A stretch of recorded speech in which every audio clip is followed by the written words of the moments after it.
30%. Teachers and education activists in the Western Cape say the Provincial Education Department's decision to cut around 2,400 teaching positions will have a severe impact on the quality of learning. Spokesperson for the Western Cape Education Advocacy Group, Simone Cupido, says the budget cuts need to be reviewed. Budget cuts and austerity always seem to target the quality of the education that students have. We think that the budget needs to be revised, revisited. There are places in which the public service can cut, and it cannot be at the cost of jobs, number one, and two, the quality of our students' education. And China has announced that it'll raise the age at which people retire as it looks to temper a looming demographic crisis. It currently has one of the world's lowest retirement ages. More from the BBC's Mickey Bristow. The Chinese government says men will have to carry on working until 63, not 60. The age of retirement for most women will be raised from 55 to 58. The changes will be brought in over 15 years. China has a declining birth rate and so will have fewer future workers. It also has a rapidly growing number of old people. All this places an increasing burden on public finances. Inevitably, though, some people are already expressing their unhappiness and the prospect of having to work longer. Recapping the top story this hour, President Cyril Ramaphosa says the signing of the Bella Bill into law is an affirmation of the vision of an equal society to which the late Cabinet Minister Pravin Gordhan dedicated his life. For SAFM News, Kemudupi Makhaleme. In sports this hour, stage set for PSL showdown and Afghanistan-New Zealand test abandoned without a ball being bowled. More details at 3:30. Okay. They actually did it. I mean, I've seen it done in other countries, but now they have a whole new local season of the show. Oh, Mzansi, you beautiful, amazing land with diverse families and cultures. Wife Swap South Africa is finally here. Tune in from Monday the 9th of September and see how families from across South Africa swap wives and learn a thing or two or three on how other families operate. There will be disruptions, lessons learned, tears, and smiles in this unique and insightful social experiment. Channel your best entertainment with Wife Swap, Mondays at 6 p.m. only on S3. Open up. S3. Kickstart your journey to success in 2025 with the Durban University of Technology. DUT offers programs in the faculties of Accounting and Informatics, Applied Sciences, Arts and Design, Engineering and the Built Environment, Health Sciences and Management Sciences, open for applications for 2025. Applications close on 30th September 2024, but dates may vary. Visit dut.ac.za for a full list of available programs and entry requirements. Apply now through the Central Applications Office by visiting cao.ac.za. Weeknights on S3 are anything but ordinary. BBC Primetime brings you the best of British television from 9 p.m. till 11 p.m. You love drama? Then step into the world of Luther as he cracks down on criminals terrorizing the streets of London Monday to Wednesdays at 9 p.m.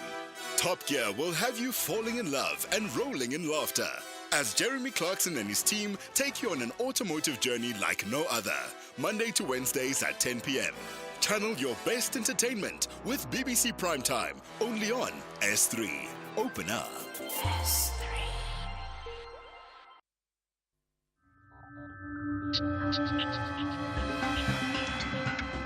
The National Pulse with Ashraf Garda on SAFM. You're listening to the National Pulse. Weekdays, 3 to 6 p.m.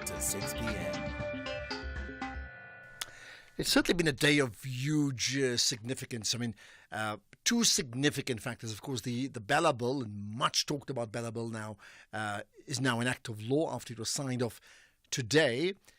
We'll talk about that, absolutely. We'll also talk about further reflections on the life of Pravin Gordhan. I mean, there's been a range of tributes and reflections from many, many people, and we will certainly talk about that. In fact, we should be chatting to Mac Maharaj pretty shortly. But this is the National Pulse, and my name is Ashraf Garda, And as the show always talks about, we reflect the national pulse. So we cover the big issues that moves the nation on a daily basis, that gets your pulses racing. I should tell you as well, the former Minister of Police, former Minister Becky Cele, is my guest from 5 to 6. Every Friday I have a feature guest as part of the Fireside Chat.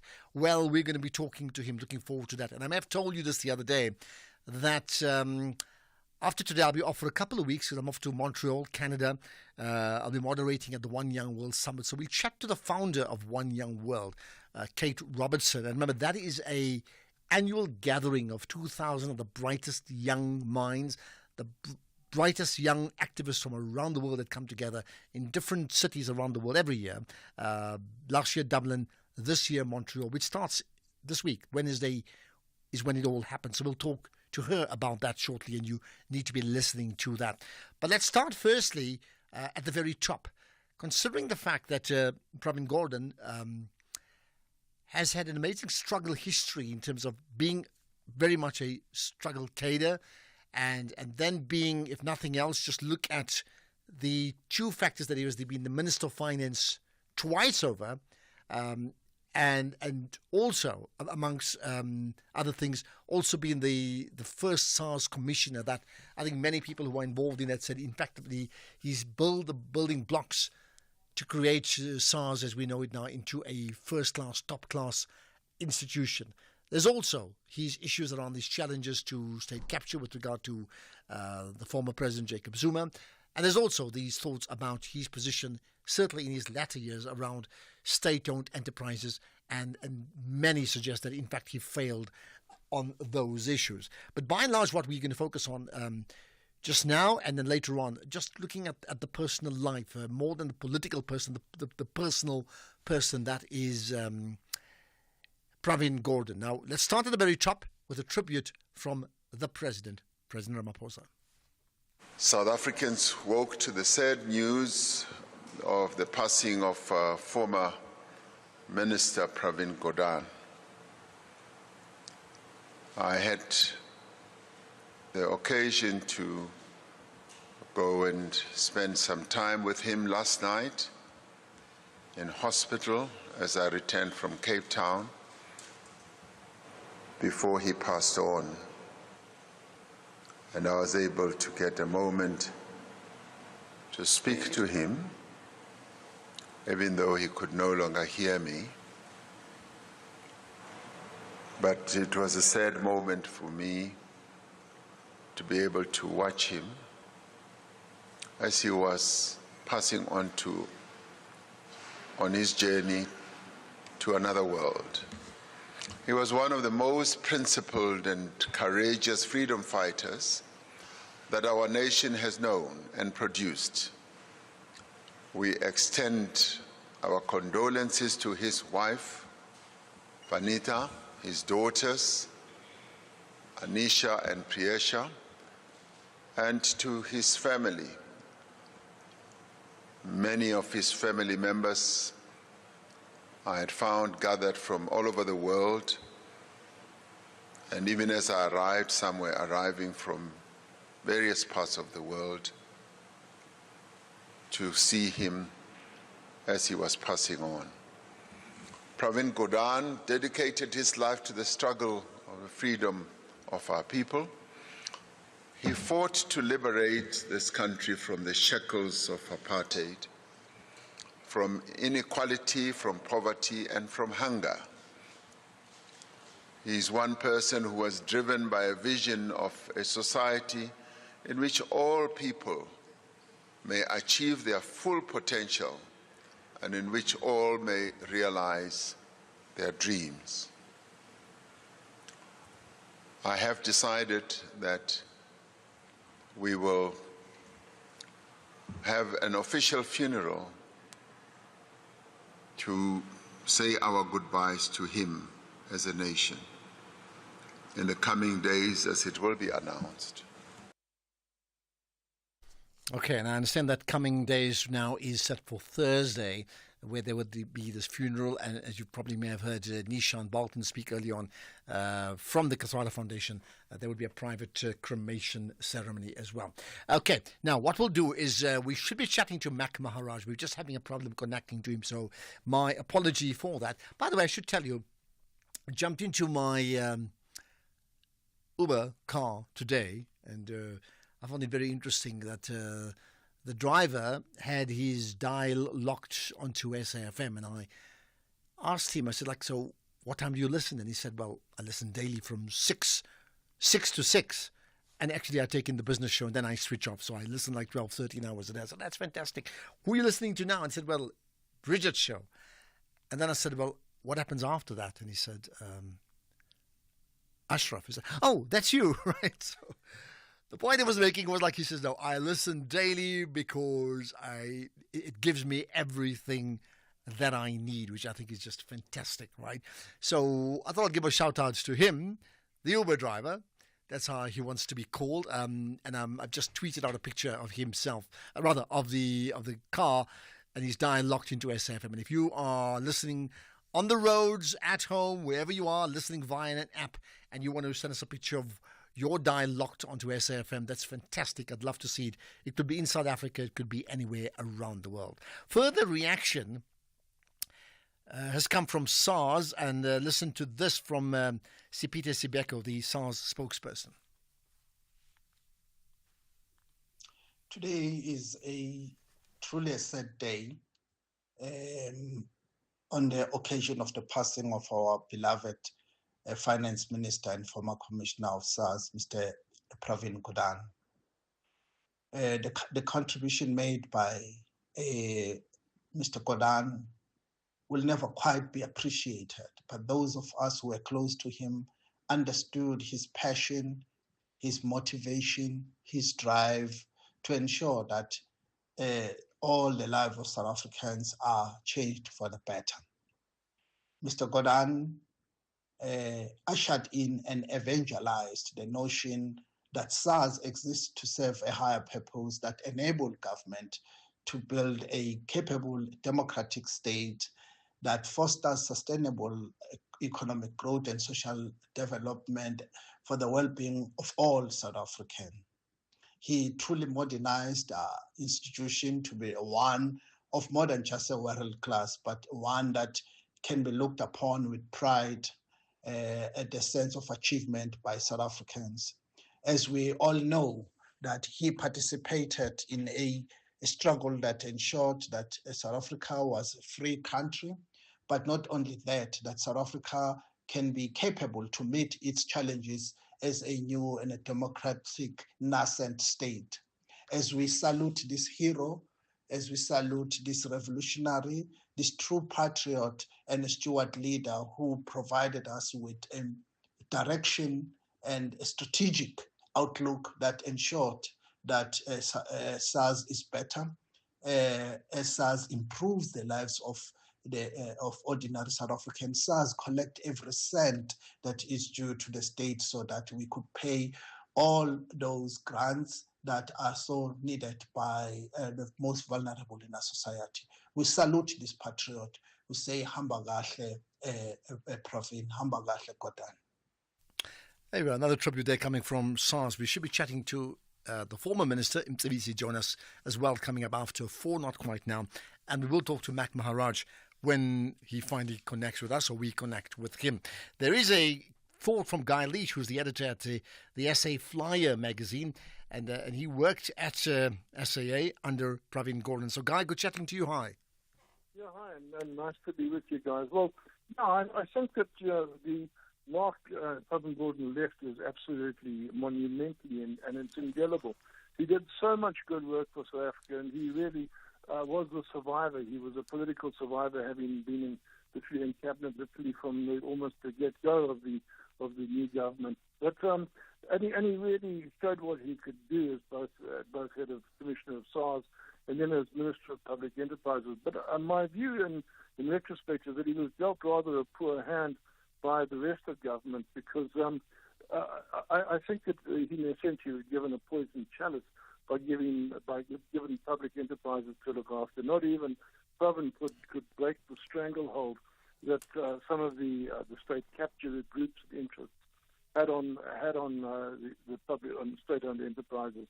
We saw that particularly in SAA, but to his credit, he refused to let SAA die after having been so badly, I can prepare to use the word, raped by the Zuma administration.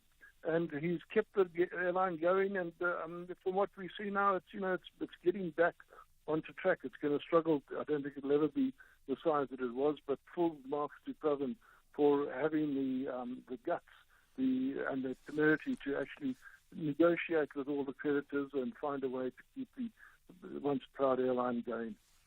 Now, I mean, without getting into his entire legacy in terms of the political legacy, because again, there's lots of pluses and there are certainly minuses as well. But having said that, you've had the privilege of maybe working more closely to him. I've interviewed him a few times on air and had the privilege of meeting him a few times, but I can't say, as a personal friend or buddy or chummy that I had really deep conversations with off air. That's not the case. Were you able to do that? And therefore, what can you share about that relationship? No, I'm afraid I didn't have a close working relationship with him at all. And indeed, my overriding sense was that he really struggled in the last years of his life with the Tukatso consortium deal because he found that it was absolutely necessary to do it.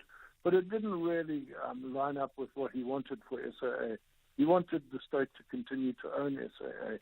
And I think that he was really caught between the devil and the deep blue sea on that particular problem. So in many senses, it's a bit of a sad ending for him that he had to. The last major initiative he did was the Tukatso consortium takeover of SAA, which, as we all know, didn't actually work in the end. Yeah, which can spoil a legacy as one would do as a very successful football or rugby coach, and you have years of winning, and then suddenly you bomb out in a major tournament, and then things turn against you, and that's certainly, I think, for many people, what has happened. But having said that, in terms of what you were able to glean and observe, right, what were you able to pick out from his leadership qualities that you would like to share right now? Oh, wow. Well, yeah, what he came across above all else is a man of great integrity and principle. He was a true leader of principle, and he was prepared to stand up to those principles no matter what. Any of the liberation politicians had to stand on their principles to survive the enormous attacks they had in the late 80s and so on.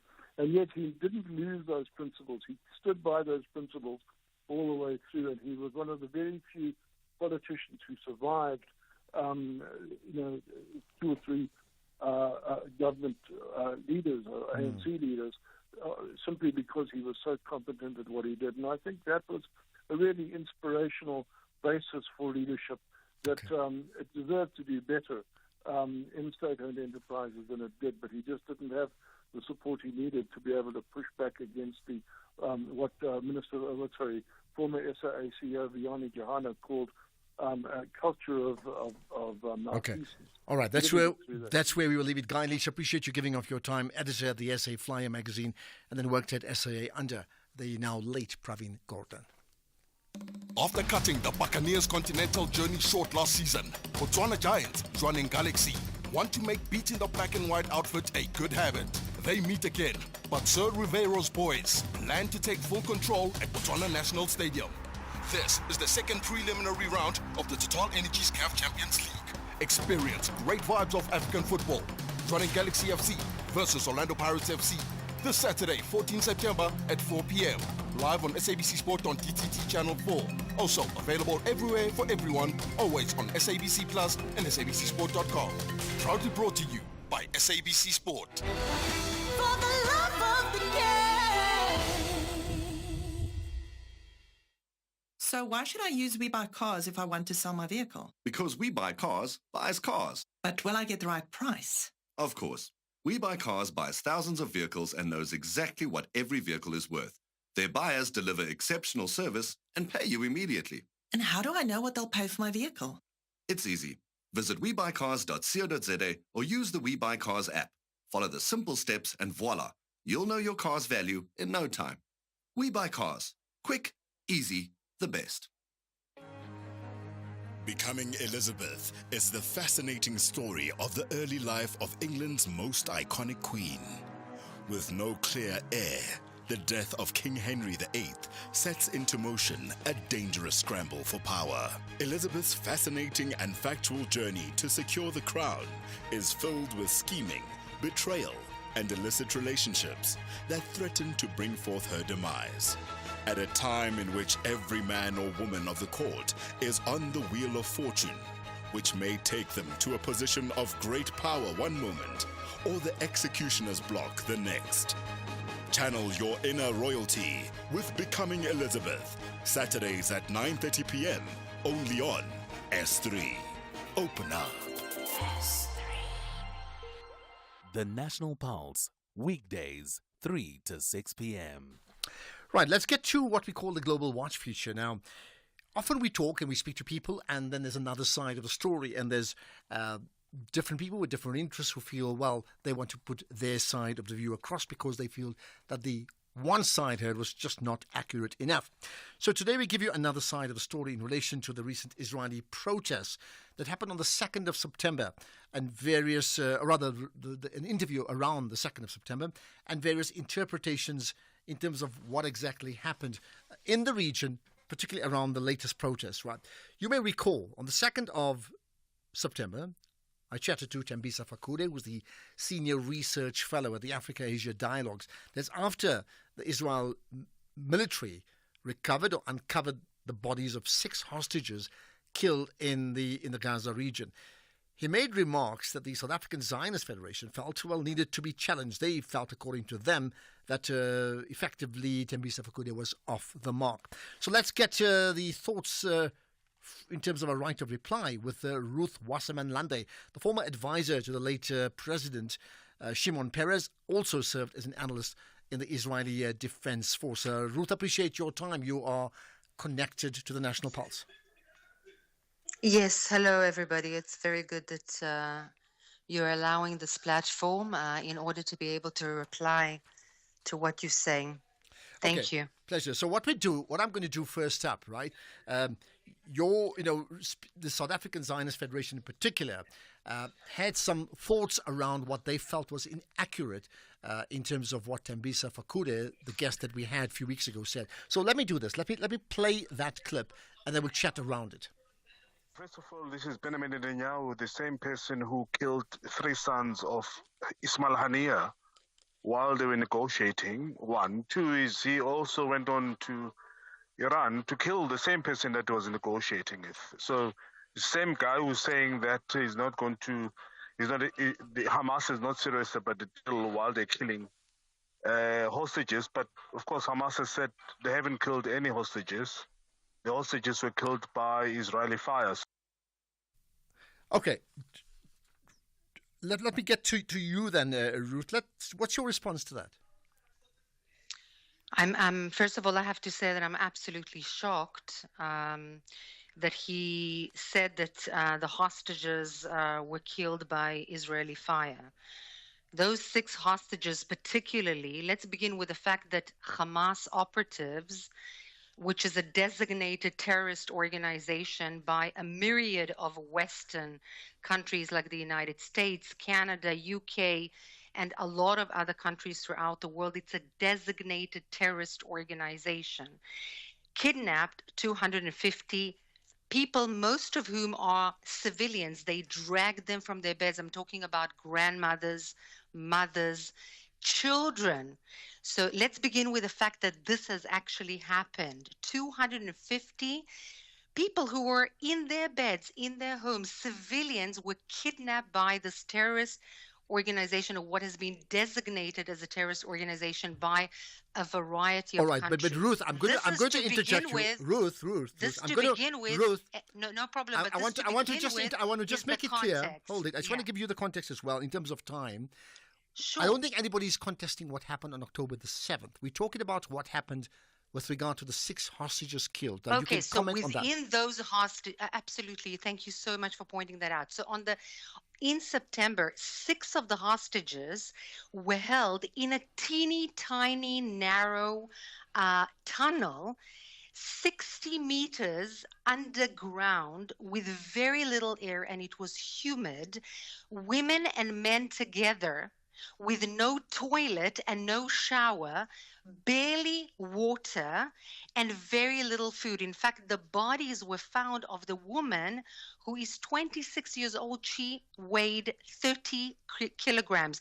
Just to make a little bit more of what you're talking about, the context. And then to say that the bodies that have been examined and they've been tested, and there are actual tests showing that they were shot. This was not an aerial, as the gentleman had said, shooting, because you cannot shoot 60 meters down into a tunnel very specifically. It was shot by a gunshot, and it was examined, the actual examinations of the bodies, which were then taken by the IDF. There is no way that the Israeli forces had killed our own 6 hostages, the women and the men that have been killed on that particular day that the gentleman spoke of.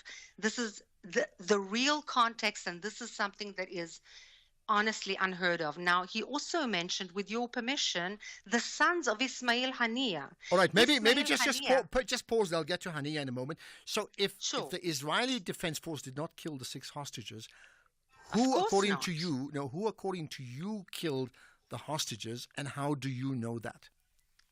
So there were forensic evidence. There are actual tests that are made on bodies that has shown that they have been shot by their captors. This is, first of all, you can see.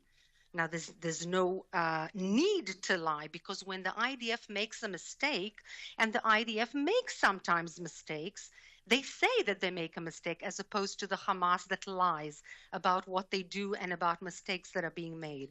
But there are forensic evidence very clearly that show these kinds of things. And by the way, these things are tested and examined not only by the IDF and by Israel. Okay, just pause there, because we're going to...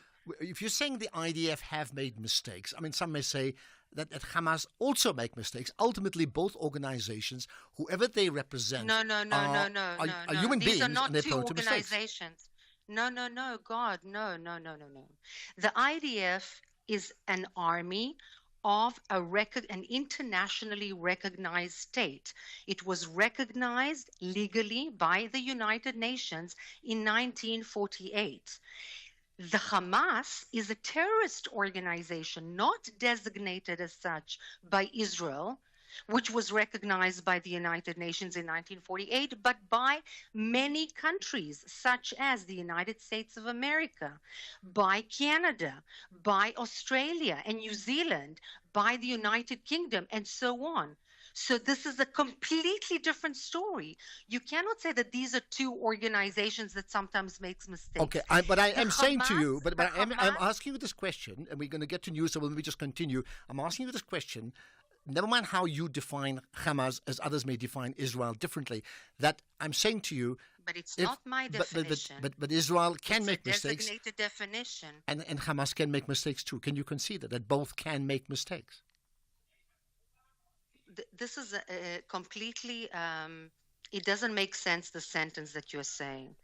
You can make mistakes, I can make mistakes, anybody can make mistakes. This is a human trait. There is a huge difference, though, in naming a country, an internationally recognized country, which also has responsibilities. It answers to certain standards, and a terrorist organization which on October 7th raped, massacred, burnt, and honestly, it killed thousands of civilians inside Israel proper, undisputed Israel. This did not happen in Gaza. All right, Ruth, I'm just going to put you on pause. I'm just going to put you on pause, only because we're going to cross to news and sport, and then we'll pick up the conversation thereafter. With pleasure. Okay? So let's get the news headlines now, slightly delayed. Yes, Madupi. Ntate Garda, and good afternoon. In your headlines, the DA says it'll continue with its legal action challenging the newly signed Bella legislation irrespective of the 3 months of engagement announced by President Cyril Ramaphosa. More than 500 crime incidents were committed using firearms between April and June this year in Gauteng. And a court in Botswana has dropped charges against former President Ian Khama. Details of these and other stories coming up 4 o'clock.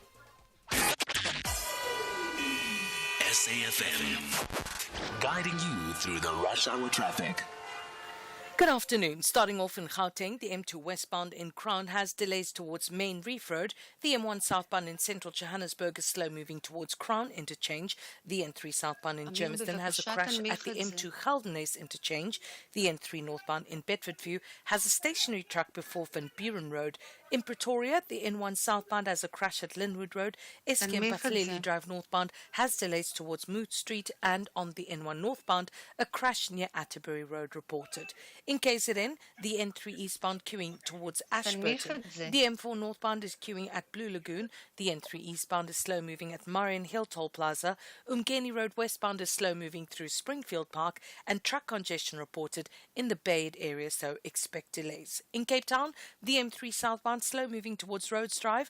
The M5 northbound is slow moving through the N1 Kuburg interchange. The N7 Jakes Havel Drive southbound is queuing towards Voortrekker Road, and the N1 outbound slow moving approaching Okavango Road exit. With your traffic update, I'm Irma G. This is SAFM Sports with Tuming Khapele.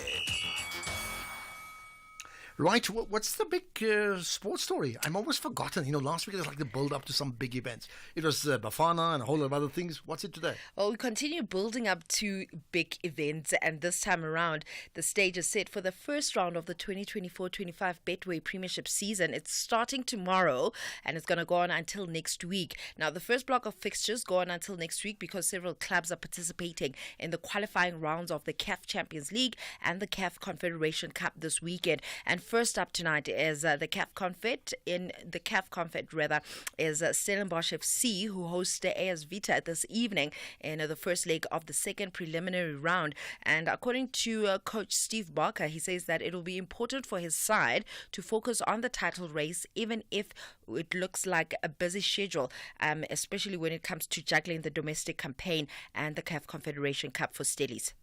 It's always exciting to play in a league. It's the ultimate prize. I think, cups are nice to be doing well, but ultimately as a player, as a coach, as a club, league titles are the most important. So, we want to give it our best shot. We want to, compete on all levels, ensure that we take each game at a time, each competition at a time, but, a huge focus has to be on the league, because the league is the foundation for you to play in Africa. It's the foundation for you to grow as a football club. So the league is very important for us. Well, in terms of the league, it kicks off at the Harry Gwala Stadium with Royal AM hosting Cape Town City, and kickoff is at 3 p.m. The day also features Polokwane City tackling AmaZulu around 8 p.m., but most focus will fall on Kaizer Chiefs, who open their campaign at 5:30 at the Free State Stadium against newly promoted Marumo Gallants. Remember, Amakosi are very desperate to end a near-decade dry spell in terms of major trophies being won, but Chiefs head of development, Thazwani, believes that the light will finally shine at Naturena under new coach Nazruddin Nabi. No, sometimes before the sun, shines, there's always going to be a dark cloud, there's going to be a storm, it's going to be difficult. Sometimes you even start doubting yourselves, start not believing in yourself, thinking it's the end of it. Nothing will change for the better. In actual fact, that's when things are about to change. As long as you don't throw in the tower, So that's what we learn. Some of us, we've been in the game for many, many years. At some point, we were written off while we were still playing. We were written off. As a player, I was at Orlando Pirates. Before I came to Kaizer Chiefs, I was at Orlando Pirates. When I left Orlando Pirates, a lot of people said I was finished. That's what they said. And some of the people who also groomed me, they even said the same name, the same word. They said I was finished. But ngoba umdali uyowaziyo, I persevered, I worked hard, I kept the very same dedication, discipline, and commitment to the game, and the game rewarded me, and here I am today. So even our supporters, the time will come, they will be rewarded when the time is right. Elsewhere, Arsenal manager Mikel Arteta has not ruled out Martin Odegaard from Sunday's North London derby against Tottenham Hotspur. This is despite Odegaard suffering an ankle injury for Norway during the international break, which the team doctor said that he would likely be out for 3 weeks. But Arteta has raised the possibility of Odegaard being fit for Spurs. We need some more tests, so let's see what happens in the next day or so, this afternoon probably, and see what happens, what is the extent of the injury, and how quickly we can get him back. He's super positive about everything. We know Martin, he wants to be there every single day, but we have to wait and see. In cricket, the one-off test between Afghanistan and New Zealand was washed out after 5 days of rain. Just the 8th test in history to be abandoned without a ball being bowled. However, there were also questions about the venue, which was hosting its first ever test and has only basic drainage and facilities. Now, despite some sunshine on day 1 and 2, the outfield remained soaked. Afghanistan unable to host international matches because of the security situation at home. In motorsport, Max Verstappen topped the times for Red Bull ahead of Mercedes Lewis Hamilton in today's open free practice at this weekend's Azerbaijan Grand Prix. The 3-time world champion and series leader clocked a best lap in 1 minute and 45 seconds in the final seconds, while Charles Leclerc, on the other hand, had a disastrous start, bringing out the red flag just 27 minutes into free practice 1 with a heavy crash at the tricky turn 15 braking zone. He was carrying too much speed into the difficult left-hander at turn 15, failing to get the car slowed down in time as he crashed head-on into the barriers. However, obviously, that free practice is definitely going to continue, and looking forward to that Azerbaijan Grand Prix. With that said, it is a wrap from my side for now. Okay, we're going to have lots more to talk about, I think, in terms of who's going to win the Premier League season. Or was it the Betway Premier League? Betway Premier I need to get used to all of that. We'll talk about that in an hour, so Righty. think about it, okay? Right. The students, UJ ladies, want to ensure that they secure 3 points to stay close to the heels of second-placed UWC ladies. However, Copperbelt ladies plan to fasten their belts tight and escape from the bottom half. This is the Hollywood Bet Super League. Catch them Mzansi Queens of the beautiful game, UJ Ladies FC versus Copperbelt Ladies FC on Saturday 14 September at 11 a.m. Live on SABC Sport on DTT Channel 4. Also available at your fingertips on SABC Plus and SABCSport.com. Proudly brought to you by SABC Sport. For the love of the game. Hey, Mike, congratulations on your retirement. Thanks, Sandile. Are you preparing for it? Yes, but not just for myself. For you and? For me and my employees. Oh. You know, since we moved to Old Mutual Corporate, their retirement funds have not only been safe and secure, but gaining competitive returns through exposure to diverse investment markets. Impressive. Visit oldmutual.co.za/employee benefits and go from questions to solutions for your employees with Old Mutual Corporate. Old Mutual Life Assurance Company SA Limited is a licensed FSP and life insurer. T's and C's apply. From 1936 to the future, from Ekaya, Ekas, to Jozi and Purkan to the world, from dance and poetry to stages filled with our hopes and dreams, from SABC radio stations to cross-border triumphs, from drama, comedy and heart-pounding sport to raise our flag, from culture and spirit to the streets where talent is grown, from generation to generations and the shows that kept us entertained. So, what are you waiting for? Kumbule Kaya. SABC has always been home to our joy, stories, and Mzansi's magic. Come home to SABC Plus, still home to the best of who we are. You are listening to the National Pulse with Ashraf Garda. We'll be chatting to Kate Robertson, the co-founder of One Young World, coming up shortly. But for now, we continue chatting to Ruth Wasserman Lande, a former advisor to the late President Shimon Peres, and also served as an analyst in the Israeli Defense Force. That in response to a conversation I had with Tembisa Fakure, I think on the 2nd of September. Right, Ruth, we've got you back on the line, right?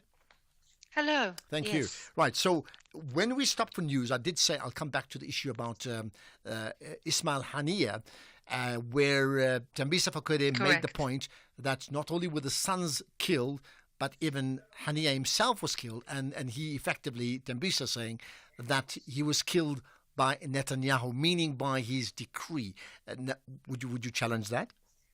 No, on the contrary. In fact, there are certain terrorists, internationally recognized and designated terrorists, like Ismail Haniyeh, who is in fact the head of the Hamas terrorist organization.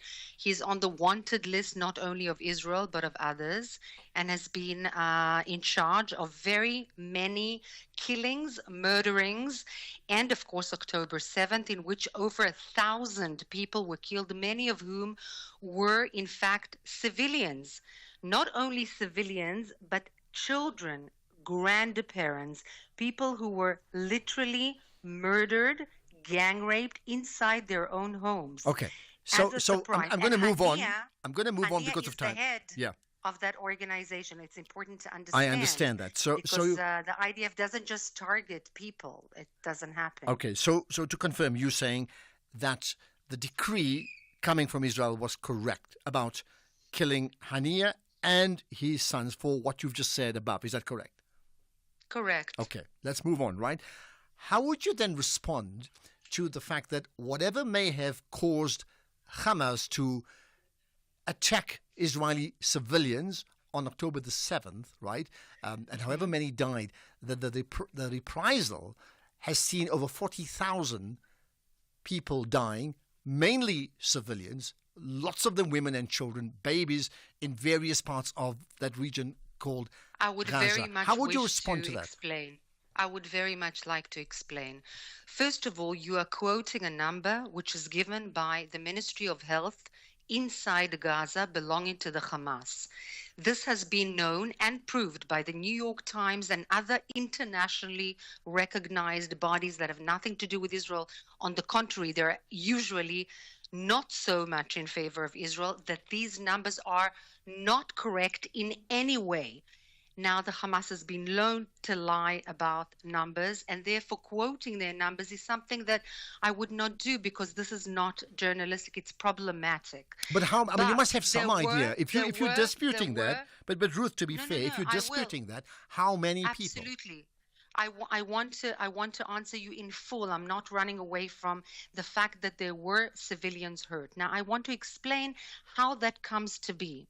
First of all, military experts have said that Israel kills in battle, because civilians unfortunately and tragically do get killed, far less civilians than the UK, than the United States of America, than other Western countries that have never been blamed in this manner in civilian and warfare battles, especially in urban warfare. But I want to emphasize one very important thing that perhaps the audience doesn't know.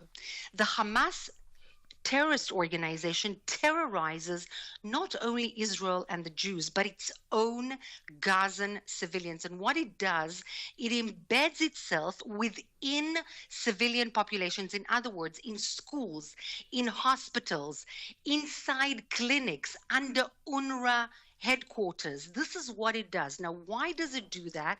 Because it knows and it studied the IDF procedures. The IDF takes a lot of precaution not to target, even when it sees terrorists, what we call ticking bombs. In other words, people that we know by intelligence are going to bombard Israeli civilians that have done nothing to them. Okay. They embed themselves in civilian population, and the IDF does not take them out and does not shoot if there are civilians. Okay. However, this is the modus vivendi of the Hamas. They want more casualties. They embed themselves inside this population in order for them to get hurt and for the international arena to criticize Israel. Okay, Ruth, I hear that. Now, if I'm pushing, it's only because we have time limitations. You know that. Other speakers speak for 2 hours. No problem. That's really No the issue, problem. right? I respect that. I hear what you're saying, right? All I'm asking you again is that you've given your example about the modus operandi of Hamas, and I hear you. All I'm saying is you made the point earlier on about what Hamas does and some of the mistakes of the Israeli government, right? Can you not concede that in Israel's attempts to defend itself, that the numbers of casualties are completely disproportionate to what they may see as the original crime, to the point there's been a global public outcry. Like you've quoted the New York Times and the USA and Canada, one can also say there's been a global public outcry. Why do you think that's the case? First of all, I invite you, Ashraf, to come and visit and to see what we're talking about. This is an absolutely unprecedented situation in which a terrorist organization, by the way, they say, I speak Arabic fluently, they say without shame on interviews again and again that they will massacre, rape, kill, murder, and burn Israeli civilians. Okay, all Israeli civilians just given the chance. So Israeli government, doesn't matter if it's Netanyahu or another prime minister or any government, has the responsibility, this is what governments are for, to protect their own civilians, and they need to make sure that the 7th of October doesn't happen again. So and to get the hostages back. These are grandmothers, grandfathers, men and women that are civilian, like you and me, just grabbed out of bed or dancing in a festival, sitting in tunnels. Now, in order to do that, by the way, the Hamas right now, is giving back all of the 101 hostages that are still held in those tunnels, we stop the war. There's no reason for us. On the 6th of October, there was no war. All right, let me just pause there. Shooting civilians in Gaza. Right, Ruth, they were shooting us. Ruth, I'm going to pause there. Again, time is a huge issue, and you know that. Here's another clip that was, in terms of what was said by Tembisa Fakode. I want to play that, and I'll get you to respond, and then we'll wrap up. So if they're going to continue killing the hostages, they'll have nothing to bargain with.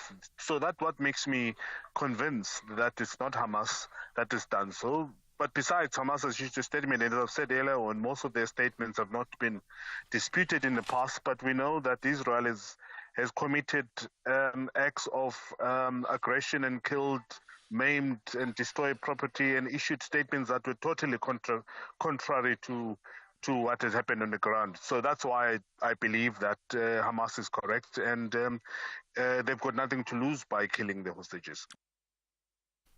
Okay, respond to that. This absolutely ridiculous stance that the Hamas has nothing to lose. Let's begin with the fact that they took the hostages. This is an internationally act of, it's unbelievable. These are civilians. You cannot do that. But once they did that, this is an organization which gang rapes. Okay, but you're repeating, but you're repeating yourself. Why am I saying? You are repeating yourself, and I need to move on.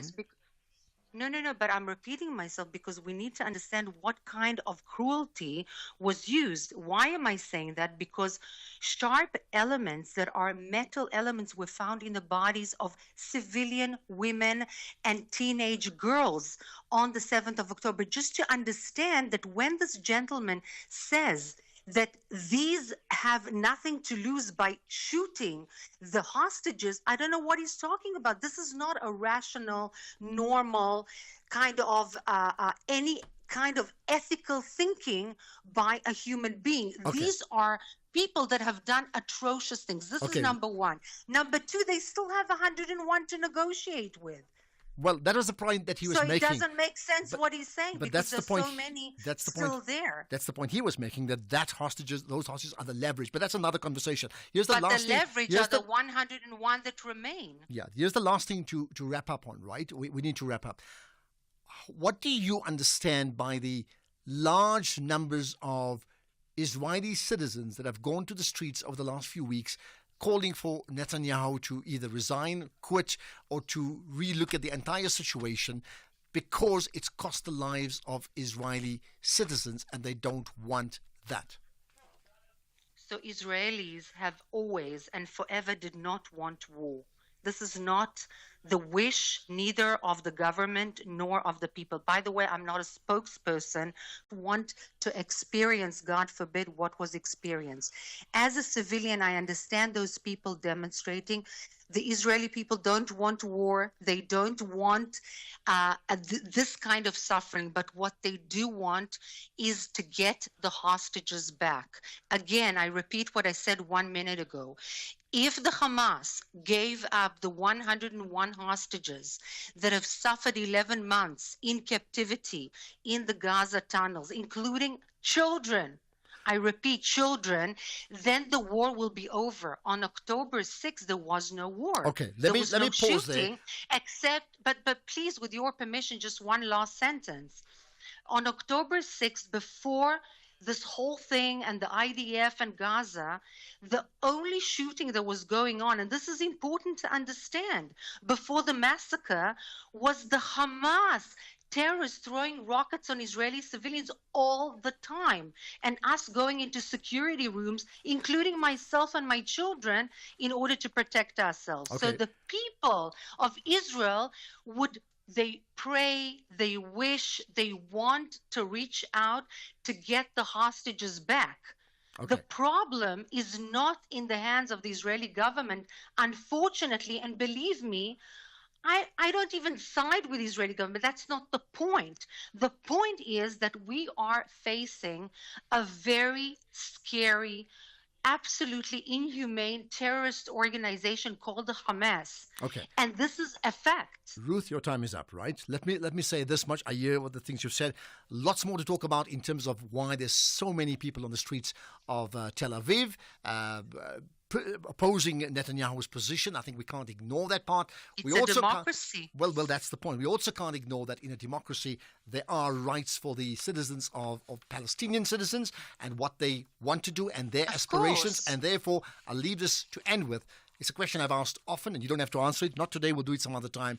How do we find justice, and how do we find? And you don't allow me No, to because respond. I'm wrapping up. I'm saying in conclusion, for the future, we need to find a way for peace and justice in that land. How we get the answers, maybe another chat some other time, Ruth. Thanks for your time. Okay, thank you. The varsity derby between Amatats ladies and UWC ladies will display who are the brighter students. UWC target the top spot, while Amatats want to break into the top 3. This is the Hollywood Best Super League. Catch Mzansi Queens of the beautiful game. University of Pretoria Ladies FC versus University of the Western Cape Ladies FC on Sunday, 15 September at 2:30 p.m. Live on SABC Sport on DTT Channel 4 and SABC 1. Also available at your fingertips on SABC Plus and SABCSport.com. Proudly brought to you by SABC Sport. For the love of the game. Powerball is estimated at a staggering 106 million rand jackpot this Friday. Could luck be knocking on your door? Play Powerball for an estimated 106 million rand today and stand a chance to bag the life-changing jackpot. Buy your tickets now in store on nationallottery.co.za, the mobile app, cell phone banking, or simply dial *120 *7529# for USSD. Panda, push up, play. Players must be 18 years old and play responsibly. eTuba is the proud operator of the National Lottery. Weeknights on S3 are anything but ordinary. BBC Primetime brings you the best of British television from 9 p.m. till 11 p.m. You love drama? Then step into the world of Luther as he cracks down on criminals terrorizing the streets of London Monday to Wednesdays at 9 p.m. Top Gear will have you falling in love and rolling in laughter as Jeremy Clarkson and his team take you on an automotive journey like no other, Monday to Wednesdays at 10 p.m. Channel your best entertainment with BBC Primetime, only on S3. Open up. S3.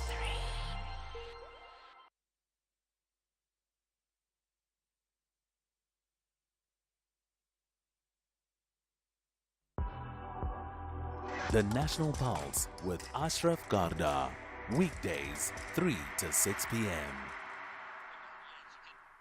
All right, we're going to get some comments. There's been some comments, some responses. By the way, any further thoughts on the conversations we've had? One, Praveen Gordon, although we could not chat to Mac Maharaj. Then on the Bella Bill, because you may want to give your thoughts in terms of what happens next. Certainly not so much the merits of the bill, but I think fundamentally that the DA and other parties, their position on that, as you know, they said they may go the legal route around it. If you want to comment on that, if you want to comment on the conversation I just had regarding with Ruth Wasserman Landa, you certainly can do that. And to call in, it's 086 000 2032. Then to voice note us, it's 0614 104 107. 0614 104 107. You can also send us a text message. And if you're up for tweeting, you certainly can do that. Amongst the comments, Nasima saying, Ashraf, great listening to you. Whenever I listen to anyone speaking on behalf of the IDF, they sound AI, artificial intelligence generated, the same glib lies, denials and propaganda. By the way, Hamas was democratically elected by the Palestinian people. It's actually the Zionists who are the terrorists and the murderers. And then saying my condolences to the Pravin Gordhan family. He was a great freedom fighter. There's a couple of more I just want to pick out. Let me just see if I can get to those in just a moment. No, we'll get to those just in a second or two. Right. Willie, you've got some thoughts from Kuma. Hi, Willie. Okay, we'll get to Willie in just a moment. No, we don't have him now. Let me tell you, we should be chatting to Becky earlier coming up after 5 o'clock as part of the Friday conversations where we have what is called the fireside chat. I'm going to certainly ask him about his hat, because have you ever seen Becky earlier without his hat? I'm just trying to think about it.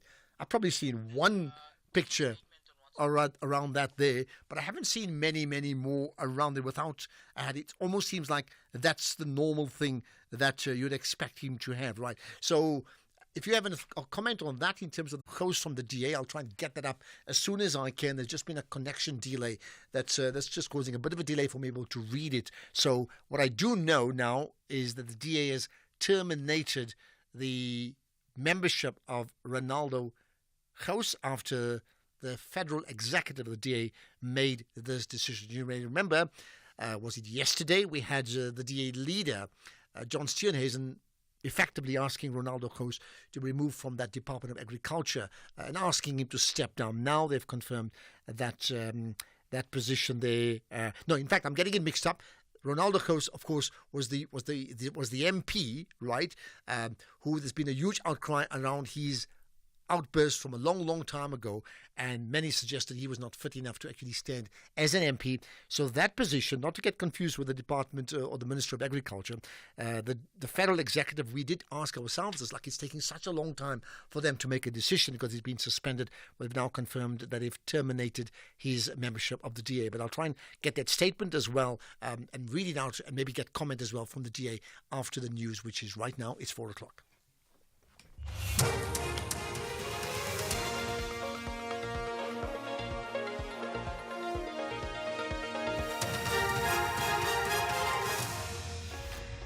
Thanks, Ashraf. The top stories: the DA to continue to challenge the Bella Act, and arrest warrants dropped against Botswana's former president.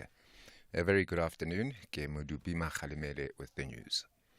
The DA says it'll continue with its legal challenge to the newly signed Bella legislation, irrespective of the 3 months of engagement announced by President Cyril Ramaphosa.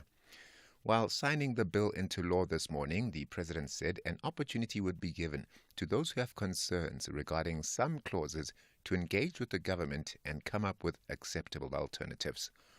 The clauses relate to the rights and responsibilities of school governing bodies, including the language policy and admissions.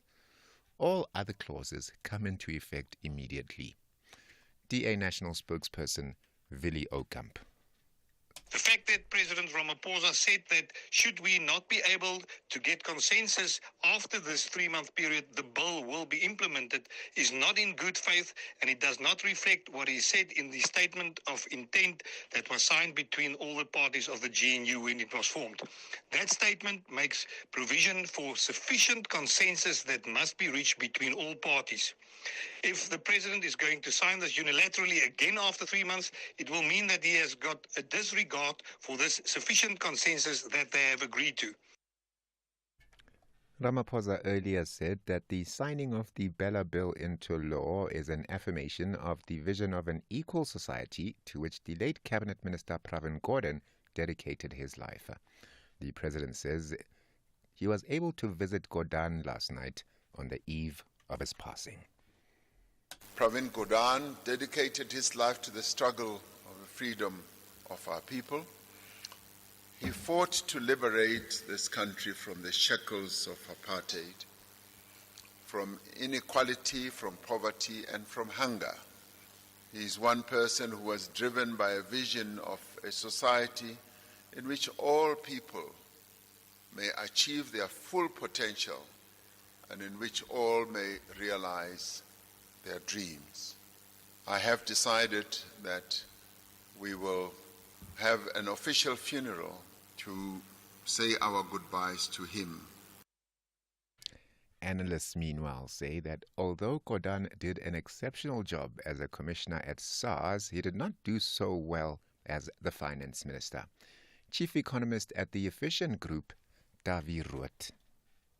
When he took over as Minister of Finance, I'm afraid things didn't really go that well. He took over when state debt relative to GDP was around 25% of GDP. And when I left there, the state finances deteriorated or was on the trajectory of deteriorating quite significantly. And there are reasons for that, two specific reasons. One is that Pravin Gordhan gave well above inflation increases to civil servants, and he also kept on bailing out all those state-owned enterprises. The result of that is that state finances deteriorated quite markedly. And even today, we can see that despite all his efforts, the state-owned enterprises are financially and operationally have been run into the ground. More than 500 crime incidents were committed using firearms between April and June this year in Gauteng.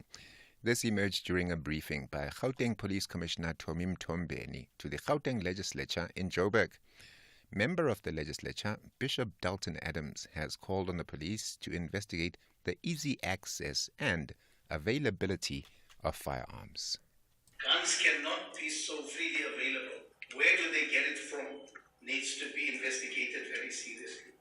For me, when it comes to crime fighting in communities and the working together or collaboration between the SAPS and the JMPD, specifically Johannesburg, there's no collaboration, no collaboration there. Do they talk to each other? Are they planning together? And we need both of these two policing structures to work, especially in the areas where this gun violence is so bad and, the murders taking place. And a court in Botswana has suspended 2 arrest warrants against former President Ian Khama in a surprise move following his self-imposed exile in South Africa. Khama appeared in court in Gaborone, facing a number of charges, including the unlawful possession of a firearm and money laundering. Kaelihle Khumalo reports. Former Botswana President Ian Khama will be back in courts later this month.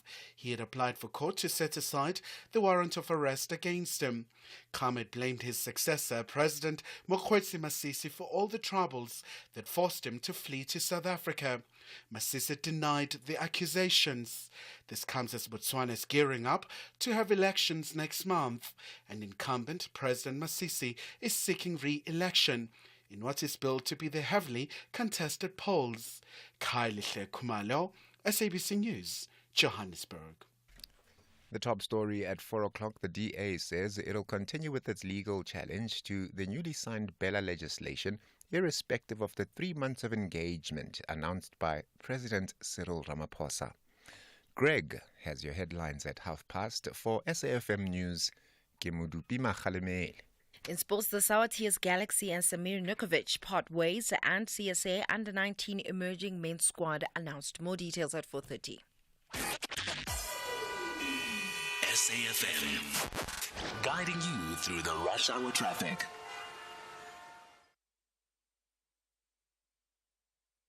Good afternoon. Starting off in Gauteng, the N1 northbound has a crash reported at Buccleuch interchange. The R24 westbound in Kempton Park is queuing towards Barbara Road. The N3 southbound in Germiston has a crash at the M2 Geldenhuys interchange. The N12 R24 westbound in Bedfordview is queuing on both routes towards Giluli's interchange. And the N1 northbound in Midrand has a stationary vehicle after Allendale Road exit. In KZN, the N3 eastbound queuing towards Ashburton. Umgeni Road westbound is slow moving through Springfield Park, and track congestion reported in that Bayhead area, so expect delays. In Cape Town, the N1 outbound slow moving towards the M5 Kuburg interchange. The N2 outbound has a stationary vehicle reported near Rapenburg Road. The N2 Nelson Mandela Boulevard outbound is queuing towards Hospital Bend. The M5 southbound is slow moving towards Kromboom Road, and the M3 southbound is slow moving towards Rhodes Drive. With your traffic update, I'm Irma G. Catch the Tastemaster Junior this Tuesday evening at 7 on SABC2. It's another elimination week, and the bottom 6 are taken on a culinary trip back to school. For this challenge, they must create their dream lunchbox filled with nutritious yet delicious treats. And their creations are impressive. That's the Tastemaster Junior this Tuesday evening at 7. Repeat Wednesdays at 1 and Sundays at 4 p.m. Only on SABC2.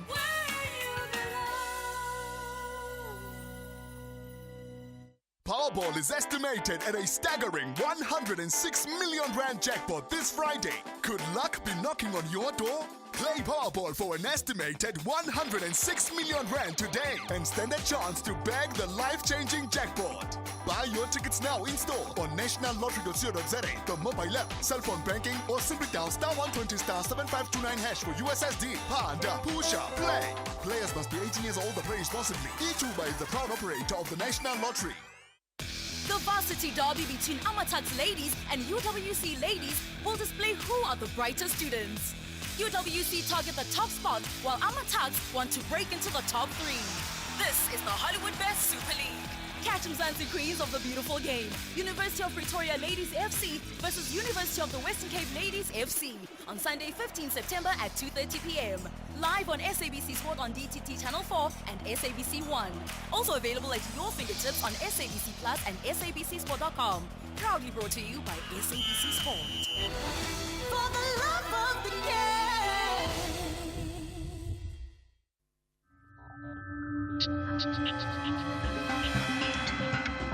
The National Pulse with Ashraf Garda on SAFM. You're listening to the National Pulse, weekdays 3 to 6 p.m.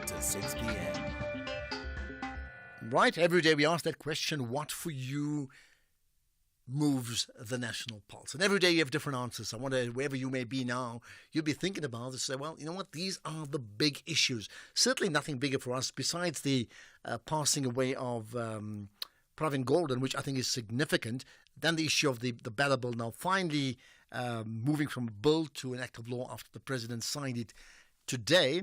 And then this story, and I just want to give confirmation of what I said just now. The Democratic Alliance has come from the spokesperson of the DA, Willie Oukamp. The Democratic Alliance can confirm that the party's federal executive has unanimously resolved to terminate Mr. Ronaldo Gos's membership. Mr. Gos has been formally informed of his decision. He therefore forfeits his Democratic Alliance seat in Parliament. This decision follows a thorough investigation conducted by the DA's Federal Legal Commission, the FLC, into the allegations against Mr. Gos. The FLC found Mr. Gos guilty of contravening several sections of the DA's constitution.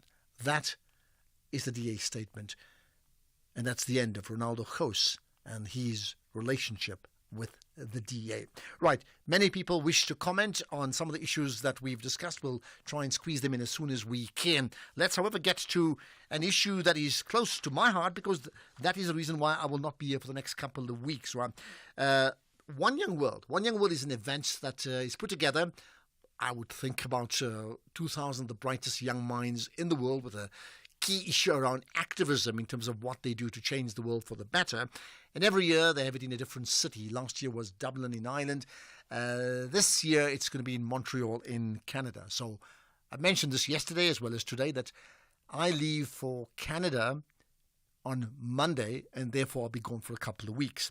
Now we thought, let's talk about One Young World. What exactly is it all about? What's the magic? Kate Robertson is the co-founder of One Young World.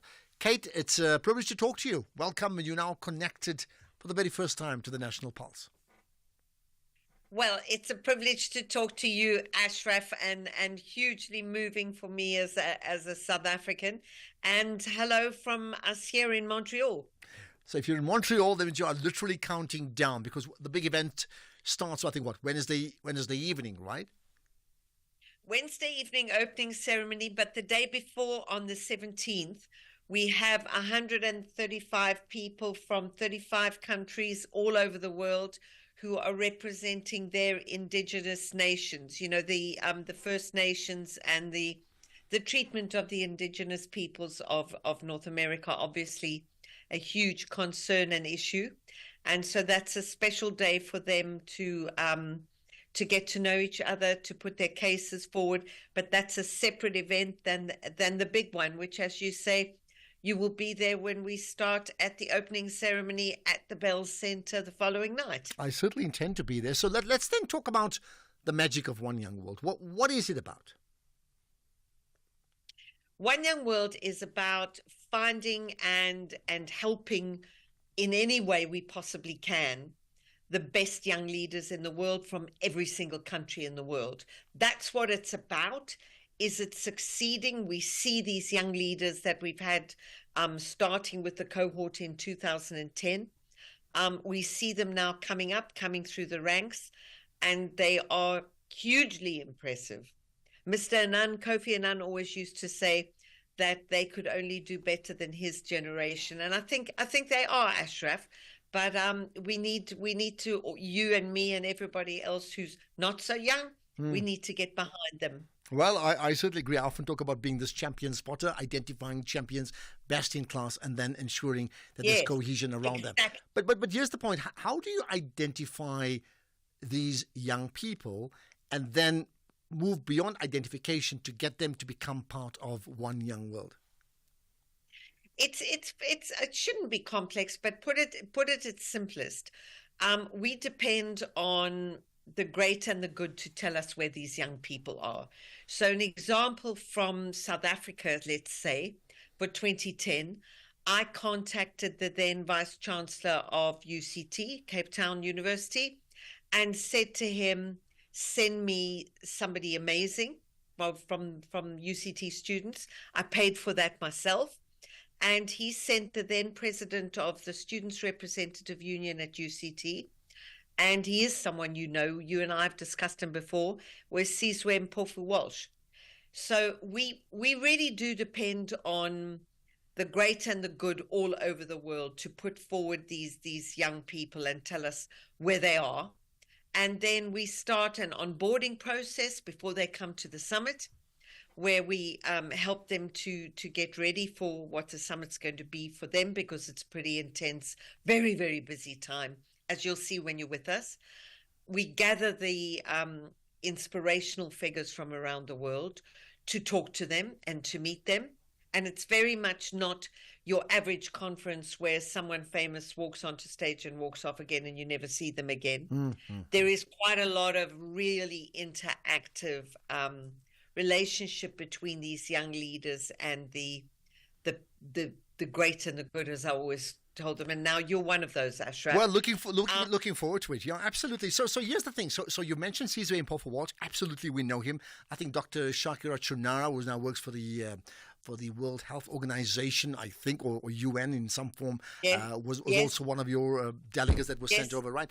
And there could be many others, right? But the point is, here's the thing. So when they get there, is it conference when they observe older people at play, or are they active participants in what is spoken about and the type of decisions and the actions that emanate from the conference? The main topics for the big plenary sessions, of which there are 5, are chosen by the 17,000 young leaders around the world. After the summit, there'll be 18,500 of them. They choose those topics for the big plenaries. So that's where their influence starts. And then most of the plenaries, there'll be a keynote speaker, somebody very famous and very versed on what the topic is. But the 5 main speakers during that plenary are the delegates themselves. And they themselves are introduced by the great and the good. So each delegate speaker is introduced in the way that I'm sure you and I would like ourselves to be introduced, is bigged up by the person who's introducing them. And regularly we hear from the delegates to each summit that it's the delegate speeches that are the most important and the most inspiring and the most effective. So that's one of the things. A lot of the time, the people who are on the stage, whether it's the delegates themselves or the keynote speakers or the great and the good, go to the 3 interactive stages between the big presentation stage formats. And that's where you can get much more dialogue and people asking questions and answering. And then also some of the speakers and the VIPs, most of them have made themselves available for mentoring sessions, and we'll see people in smaller groups. And some of those actually, I can see back over the last 3 years, are still working with each other and in touch with each other, which is a wonderful thing, a really wonderful thing. But we stay in touch with them all the time, chasing them around the world to find out what's happening with them. And we were thrilled to hear a few weeks ago that one of our ambassadors from Nigeria, who spoke at The Hague in 2018, who works, she's a victim of rape herself, a survivor, and she works with women countering the effects of sexual violence. And we were in touch with her earlier in the year, and she was applying for the Melinda Gates, the new Melinda Gates Fund, which gave each of these young women $20 million. And Hawa from Nigeria is actually one of the recipients of the $20 million. So that's a game changer, absolutely. Which then gets me to ask you this then. So yes, at what point, so you have these delegates, they identified, they get to these summits, and this one is in Montreal, I get that. Then there's some form of, you stay in contact. But is the staying in contact a loose arrangement, or is there a charter and a commitment to doing one thing every year, or more than one thing every year that you commit to and that you measure and that you hold each other to account to? We stay in touch with them. We do measure everything they tell us they're doing, but we do not ask them to pledge or commit in the first instance. We looked at that right at the beginning in 2010, 2011. And at the time, I wouldn't have said I had the confidence to ask for that sort of thing. But over time, I have realized that, you know what? The impact of the summit is so great on these people who themselves are great. We've never had to ask for commitment. They just deliver in spades. Okay. You've had the keynote speaker last year was Queen Rania of Jordan, I understand. So give me some of the names that would be present at this year's conference. Okay, so at this year's conference, Justin Trudeau will be there on the 20th. Queen Rania herself is there for Peace Day on the 21st, obviously following up on her speech from last year, and because of the terrible situation in Gaza, Israel, West Bank, which you and I have discussed before. So she's back again. Maria Ressa from the Philippines, who is one of the 2 2021 Nobel laureates, will be there. She set up a news organization herself in the Philippines called Rappler. Do look her up, Ashraf. This woman's achievements are just absolutely extraordinary. And joining her will be Tawa Kulkarman, who was one of the earlier awarded years Nobel laureate from the Yemen.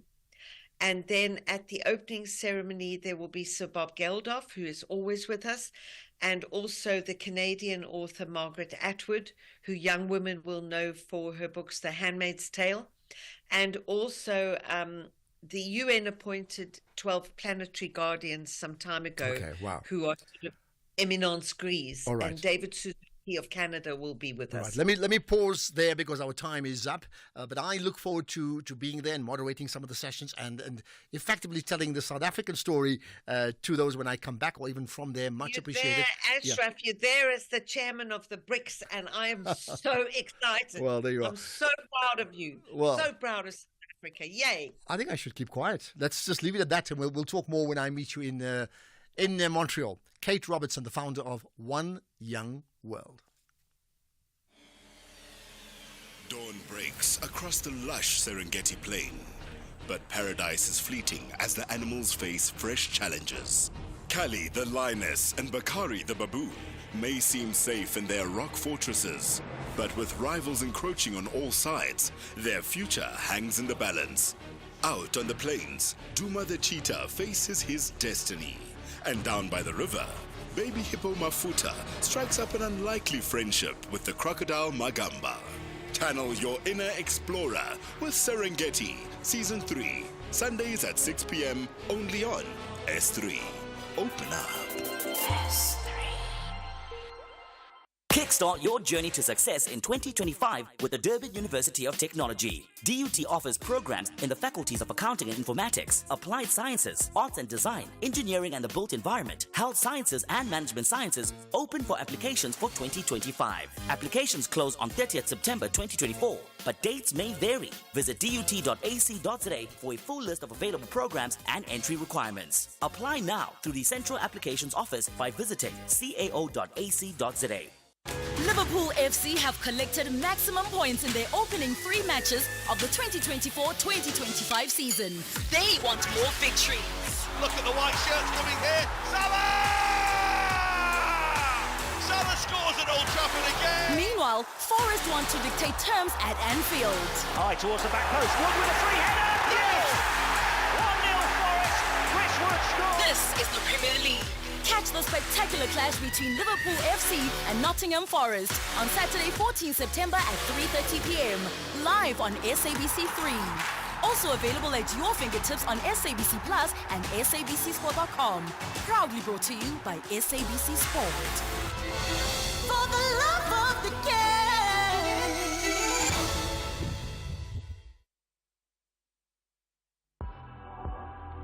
The National Pulse with Ashraf Garda.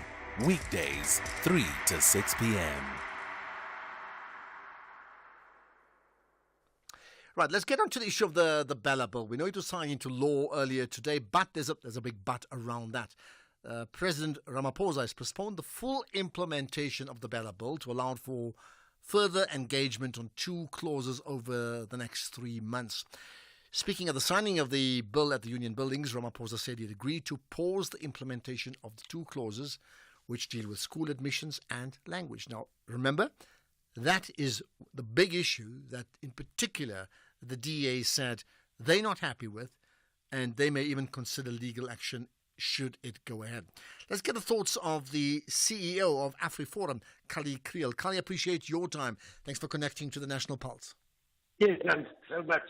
Thank you, Ashraf. It's great speaking to you. Thank you. What do you make of what was signed today and what was put on pause? Well, we regard this as a positive step. Of course, we believe there are also problems with regard to other sections of the bill that is now an act. But I think the major issue that has the potential to create a lot of polarization, but also put the survival of the Afrikaans language at risk was Section 4 and Section 5. Of course, we also intended to take legal action, and our legal teams are ready. But I think we will give this leadership the President took in this regard. We will give it a chance, and we will participate. We will come with specific proposals that we will give to the various parties in the government of national unity. And then hopefully we can solve this to the interest of everybody in the country and not just simply one community. What do you take out of this? Do you take out of it the fact that organizations and political parties, AfriForum, DA and many others, in fact complained and President Ramaphosa listened? Or is it the case of they complained, they threatened legal action and maybe even more, and it was a case of let's put this on pause and just take the steam or the heat off the single most important issue to come out for them around the bill. Of course, there are many others that are fundamentally important, but in terms of this conversation, it's the language issue. Yes, I think this is an effort to promote social cohesion. I don't think that this should be seen as threats. There are many differences that AfriForum has with government. And of course, we have been involved in court cases against government, but this specific act goes much further. It creates an issue of survival for the Afrikaans language and Afrikaans community. If you look at all cultural communities in the country, they have traditional areas, they have traditional leaders, they have initiation schools. And for Afrikaans-speaking community, there is none of that. The only place where their culture prevails is in Afrikaans schools. But it's also a myth, and that's also our message to the President. We can go to any public Afrikaans school to see, and then they'll see it's a myth that Afrikaans schools are exclusive. So this portrayal by people that want to destroy Afrikaans as if the school excludes, that's simply not true, as Afrikaans schools are diverse. But I mean, I think here's the point. Nobody doubts the fact that Afrikaans is an important part of the South African heritage, right? I mean, there are people who are not even Afrikaners who speak Afrikaans. I think we know that, right? The issue has been that wouldn't that be used as a form of exclusion for people to say, well, anybody can enter the school provided they speak Afrikaans as a first language. Just by its definition, it's going to throw out many other people, exclude them, and that then perpetuates racial divides, and that's the problem. Well, I think the same is true if you use that argument. Then the same is true for English schools. If you don't speak English, you are excluded, or you're going to be taken in and you're going to struggle. And that is why the destruction of more languages as a language instruction is a step backwards. And we should create a situation where all children can be able to study in their mother tongue. My children have had the privilege to study in their mother tongue. Many of the listeners that are listening today's children did not have that opportunity. They were forced to study in English. And that is to their detriment. And to solve that is not to destroy Afrikaans schools, it's to make sure that all communities, that we start building to make sure that all communities have access to mother tongue education. Okay. What do you think? What's going to happen next? I mean, there's a 3-month abeyance, but in practical terms, what's going to happen next? A, from the President, but certainly from pressure groups like AfriForum. Yes, well, we have put our legal action on hold. Of course, we're not naive. As the President said, if within 3 months there's not a solution, the act will be implemented, and then, of course, we will have to go ahead with legal action. But for now, we want to find a solution, not only a solution for AfriForum and our 300,000 members. We want to find a solution that creates a balance between the interests of all communities. And I think our focus would now be to start writing proposals, get our legal team to come up with creative ideas so that we can strengthen this act in the end. And that this act will, because it will promote the interests of children. We know that education is the single biggest creator of inequalities. 80% of our schools are dysfunctional. So the problem is that many focus on only 5% Afrikaans schools. To attack or target them won't solve this situation. So hopefully we can make sure that we fix the education system broadly so that all children have an opportunity to get the best education possible. Okay, we're going to look out for it and see how do we get this, what may be called a win-win situation, from people who claim to be progressive, who are saying this is exactly what the country needs. The Bella Bill is right, fundamentally significant, to those who say it excludes, and those who talk about legal action if it proceeds. How does, in fact, not just the president of the country, but the president of, the leader of the government of national unity, strike out a deal that is win-win-win-win across the board? Kali Kriel, thanks for your time. Much appreciated. We're certainly going to follow that story. Let's get the news headlines. Here's Madupi. Quick look at the headlines. The DA says it will continue with its legal action to challenge the Basic Education Laws Amendment legislation, irrespective of the 3 months of engagement announced by the President. The former Deputy Finance Minister, Ngabisi Jonas, says had former Public Enterprises Minister Pravin Gordhan not mobilized against state capture, the Guptas and former President Jacob Zuma would be in charge. And Russia says is expelling British diplomats, accusing them of spying and sabotage. More on that story and other news with my full update at 5 o'clock. SAFM, guiding you through the rush hour traffic. Good afternoon. Starting off in Gauteng, queuing traffic reported on multiple routes throughout the Crown area, so expect delays. The N1 northbound has a crash at Buccleuch interchange. The R24 westbound is queuing towards Barbara Road. Waterfall Drive southbound has a crash near Country Estate Drive. In Pretoria, Eskom Pahleli Drive northbound has delays towards Moot Street, and the N1 northbound has a stationary vehicle reported after the R21 highway. In KZN, the N2 southbound slow moving towards Spaghetti Junction. On the M4, roadworks reported with traffic restrictions at Tongaat Beach, so expect delays. And the N3 eastbound, an earlier stationary truck after Market Road has been cleared, but there's still some slow moving traffic, so expect further delays. In Cape Town, Okavango Road northbound in Brackenfell is slow moving at the N1 highway. Main Road southbound and Observatory is slow moving at Anzia Road. Kommetjie Road northbound slow moving at Masiphumelele, and Strand Road eastbound in Stikland is queuing towards the R300 highway. With your traffic update, I'm Irma G. This is SAFM Sports with Doming Khapele. The football season is upon us, like the real season, the league. To me, you can set the scene. Especially when we talk about South Africa. Well, Tia's Galaxy chairman Tim Sikwazi has confirmed that striker Samir Nurkovic is leaving the club by mutual consent. The Rockets signed the ex-Kaizer Chiefs forward a year ago, but have now parted ways just days before their opening Betway Premiership fixture away to Richards Bay on Sunday afternoon. And it's reported that Nurkovic actually wanted out. He is hoping to stay in the Premier Soccer League, but there's no mention of a possible suitor just as yet. In the meantime, Mamelodi Sundowns coach Manqoba Mngqithi has urged the players to forget about the favourites tag ahead of the CAF Champions League clash against Mbambane Swallows from Eswatini.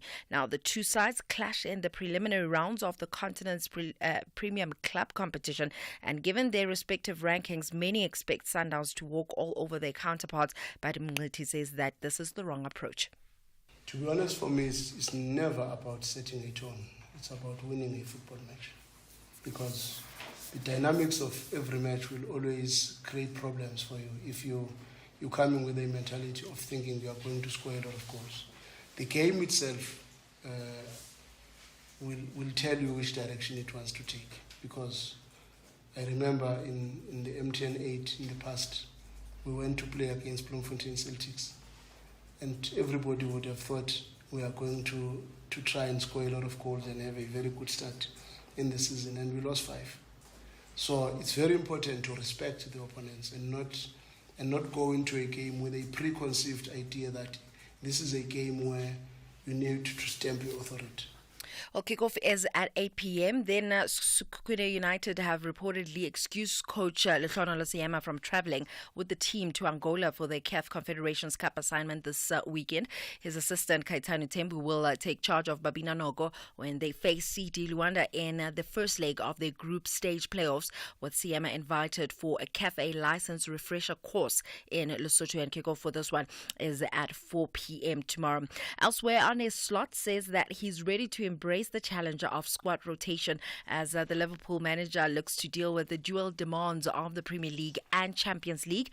The Reds host Nottingham Forest tomorrow in the first of 7 matches in 22 days before travelling to AC Milan for the Champions League opener on Tuesday. Now, the Dutchman made just one change to his starting lineup during the first 3 games, and that stability paid off as Liverpool eased to wins over Ipswich, Brentford and Manchester United. So it'll be interesting to see what changes he's going to make in his squad. Then moving on to rugby, Ruan Venter and Quan Horn have been recalled to the Lions starting lineup. This is for the Currie Cup semi-final against the Cheetahs in Johannesburg tomorrow. Lions head coach Mziwake Nkosi has named a fresh-looking backline for the Currie Cup semi-final clash with the defending champions at Ellis Park. Horn comes in at fullback with Tapiwa Mafura shifting to the wing, while Marius Lowe slots in at inside alongside Reinhard Jonker. Nico Steyn and Kade Volhota will have retained as the halfback pair. Then in tennis, Rafa Nadal has pulled out of the Laver Cup starting next week in Berlin. The Laver Cup pits a European team against a world team, and Bjorn Borg and John McEnroe will captain the 2 6-player squads as they have in all the 6 previous editions.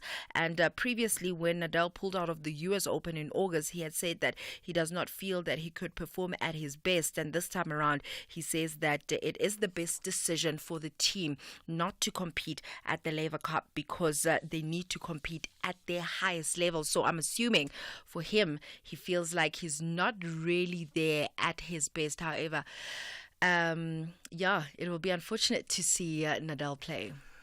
Oh, yeah, okay. Can we talk about who's going to win the league? Is it Mamelodi Sundowns again? No, I don't think it's that You don't straightforward. Think so? Is it because they have a new coach now? No, it's not because they have a new coach. It's because we've seen how Stellenbosch has improved. It's quite interesting to see how Orlando Pirates has been playing recently. However, I don't think it's as straightforward as Mamelodi Sundowns is going to win the league this season. But will they win it? I don't know. Okay. I don't know. That's fine. It's like, will Man United win the league? I don't know. Okay. Understandably so. Right. More sports in an hour. Thank you. There we are.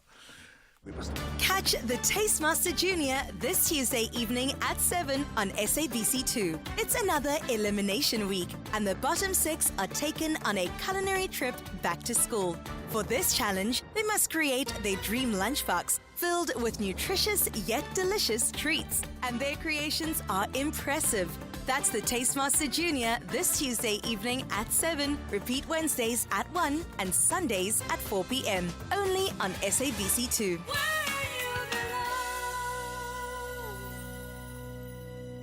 Welcome to the team, Andile. Thank you. What will be your first order of business? Well, ensuring our greatest assets are taken care of. Our vehicle fleet? No, our employees. You see, I want them to feel confident in our company's employee benefits, and Old Mutual Corporate is perfect for that. They take care of everything, from retirement benefits to health and group risk solutions, consulting, and more. Visit oldmutual.co.za/employee benefits and go from questions to solutions for your employees with Old Mutual Corporate. Old Mutual Life Assurance Company SA Limited is a licensed FSP and life insurer. T's and C's apply. The varsity derby between Amatax ladies and UWC ladies will display who are the brighter students. UWC target the top spot, while Amatax want to break into the top 3. This is the Hollywood Best Super League. Catch Mzansi Queens of the beautiful game. University of Pretoria Ladies FC versus University of the Western Cape Ladies FC on Sunday, 15 September at 2:30 p.m. Live on SABC Sport on DTT Channel 4 and SABC 1. Also available at your fingertips on SABC Plus and SABCSport.com. Proudly brought to you by SABC Sport. For the love of the game.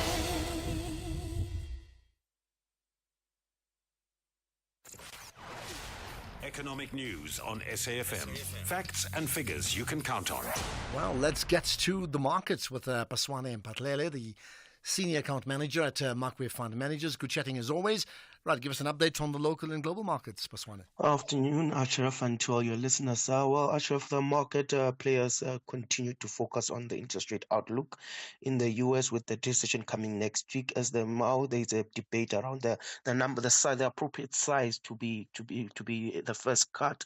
Currently, momentum is growing in the market over 50 basis points, and this is at the back of labor concerns. But bond yields are also supportive of that 50 basis points as they signal lower lows, putting pressure on the dollar while helping the likes of the yen and euro to do well amongst other currencies as they're inflating the economies. Oil prices are looking at weekly gains, currently sitting at $72.82 a barrel, supported by those supply concerns with the hurricanes passing through. Gold prices hit an all-time high again, around about $2,581, up 0.9, and this all thanks to some weaker dollar yields and growth concerns coming into the U.S. And when you just look at the general equity pictures, U.S. markets are opened up well, up 0.5, supported by current consumer sentiment hitting a high. Europe FTSE up 0.4, DAX was leading gains up 0.8. Locally, the JSE was up 0.5, supported by a resource sector up 3.3%, while our financials were down 0.7, and industrials were relatively flat. Rand stronger amongst other currencies. Rand against the dollar is at 17.72, Rand against the euro 19.65, and Rand against the pound 23.22. Right, perfect. Thanks for that. And of course, it's the weekend, so we will talk on Monday. And you have a great weekend there, Paswane. Thank you. You too. Thank you.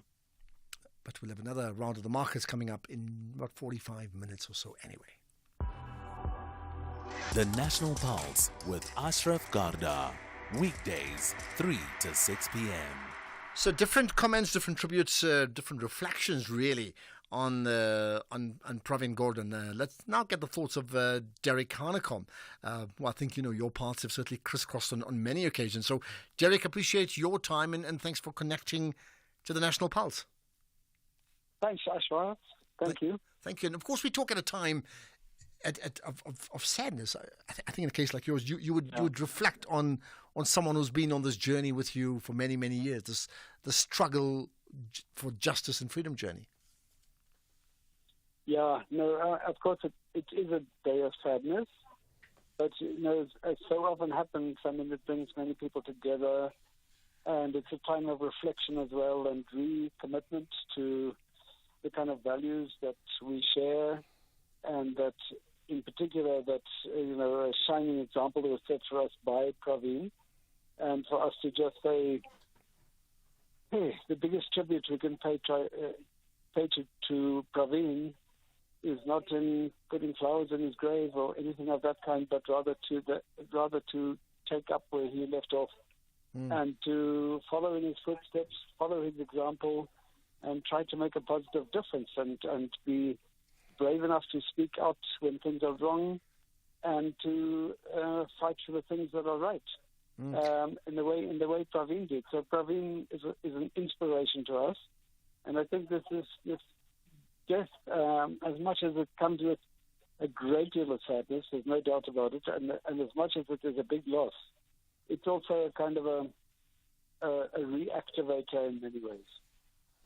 Reactivator in terms of what? People looking at his legacy and being energized to say, can we emulate? I didn't quite get you. I was saying a time of re-energizing in a way that people look at the legacy and reflect on the legacy of Pravin Gordhan and say, hold it, let me see how I can learn from him and implement. Exactly. And to say, sort of life goes on, and anyone can get a bit complacent. One of the lessons from Pravin is you just don't do it for yourself, but you do it for the greater good. So, if there's anyone where the slogan, the struggle is my life, if it applies to anyone, it applies to Pravin. Because for him, it was like a lifelong and dedication to service and doing whatever one is able to do to improve the lives of ordinary people. And we are all in a position to do something. And I think that's the message. Pravin, by the way, as much as he was in a high-profile seat, not everyone is in a high-profile seat, that's a fact, but everyone can do a little bit to make a positive difference. Yeah, I like that line. I mean, you said that the struggle is my life, right? What for you, therefore, would, when you reflect on his life of struggle, would be, his greatest achievements? That's a difficult one to say because it's such a long period of struggle that goes right back to his teens. And so some, different people will highlight different aspects of his life or chapters of his life. I think the critical role that he played in the formation of the UDF, the struggles that he waged in KwaZulu-Natal, in Durban, to promote non-racialism. Then there were the underground days and Pravin finding the balance, being able to manage both underground work in the ANC and open public work in support of the UDF and the various organizations that were part of the UDF, and that goes back quite a while. Some might argue that you take a great leap forward and say that in the negotiations leading to democracy, he played a critical role, and that is true. But equally, once democracy came, his role in getting the constitution passed, and of course that's where he worked very closely with President Ramaphosa, because he was in Parliament at the time. But then immediately after that, he was appointed as the Commissioner of the South African Revenue Service, and undeniably that was a huge success story. So how big? Tell us, because there are some criticisms of his career, but amongst the more stellar achievements, someone made the point about his role at SARS And SARS himself have spoken glowingly about him. His role that he was the finance minister twice over, which I would think is probably unprecedented in democratic South Africa, which then suggests there was a high degree of trust in this person to lead an organization based upon a mandate from the president. Yeah, well, when Pravin was dropped from cabinet, I was dropped on the same day. Yes, we I remember. Dropped together, and we both came back together when President Ramaphosa became the president of the country. I resumed my position as Minister of Tourism. He came back in finance, and then for this term he was given almost mission impossible, one of the most difficult portfolios, and that is responsible for public enterprises, responsible for the state-owned companies that were very, very badly damaged during this period of state capture. So, carry on, please do. Continue. Yeah. No, just saying that with that, of course, he comes under a lot of criticism, but you've also got to, one has to be a bit careful and see, from where it comes from. A lot of the people who are vocal in their criticism are people who are facing charges, very serious charges, or have been charged. And so a lot of the criticism comes from the wrongdoers themselves and those who are fighting the hard fight to get, to do away with the wrongdoing, do away with corruption, and even have those guilty of corruption go where they're supposed to be and go to prison. So when Pravin is very outspoken in his fight against corruption, those people who were in some way or other involved in corruption don't like that. And I saw the really ugly press statement issued by the EFF. And for me, it was just a reflection of what the EFF is, a party of seriously corrupt people with a corrupt leadership. And so, of course, they're going to attack those who are at the forefront of fighting corruption. Tell me about that role. I mean, his stance with regard to state capture. He took up a position, and for all intents and purposes, he stuck with it, and therefore, as you talk about this unpopularity in certain quarters. But what role did he really play? What's that? What role did he really play with regard to highlighting state capture and corruption in the country? Okay. So two parts of it. One is just not going along with as the Minister of Finance, not going along with the deals that were untoward and that would not have been in keeping with the responsibilities of a Minister of Finance, and actually being an obstacle to the then president of the country because he refused to agree to certain things as Minister of Finance, and that led to his dismissal, dropping. But the other part of it, and that's where he and I worked very closely, was, it's one thing to be dropped and then to express your anger publicly, but another thing is to deal with the core of the problem. And the core of the problem was that the then president of the country was the chief architect of the corruption and state capture. He was the enabler. And, for as long as he was in his position, it would have continued and got worse, and the country would have been brought to the brim of total ruin. So that part of it is struggling within the ANC to get a different leadership and to finally get the NEC to decide to instruct then President Zuma to step down as president of the country. And that was a battle. It was a worthwhile battle, but he played a critical role in getting to that point, and that was a turning point in our country's history. And one day we'll talk about your role, which, maybe ditto in many of the things, but we'll leave it at that. Jerry Kanacom, really appreciate you giving up your time, reflecting on the life of now the late Pravin Gordhan. As you said, the struggle is my life maybe best reflects and encapsulates exactly his role in South Africa. We can debate some of the other aspects of successes and failures, but overall, that commitment to struggle, I think, is clearly there. Jerry Kanacom, thank you for your time. Okay. They actually did it. I mean, I've seen it done in other countries, but now they have a whole new local season of the show. Oh, Mzansi, you beautiful, amazing land with diverse families and cultures. Wife Swap South Africa is finally here. Tune in from Monday the 9th of September and see how families from across South Africa swap wives and learn a thing or two or three on how other families operate. There will be disruptions, lessons learned, tears, and smiles in this unique and insightful social experiment. Channel your best entertainment with Wife Swap, Mondays at 6 p.m. only on S3. Open up. Umkhonto kaShaka is fueled up to make their presence felt. However, 2016 champs Masandawana want to eliminate their neighbors from the continent's inter-club competition.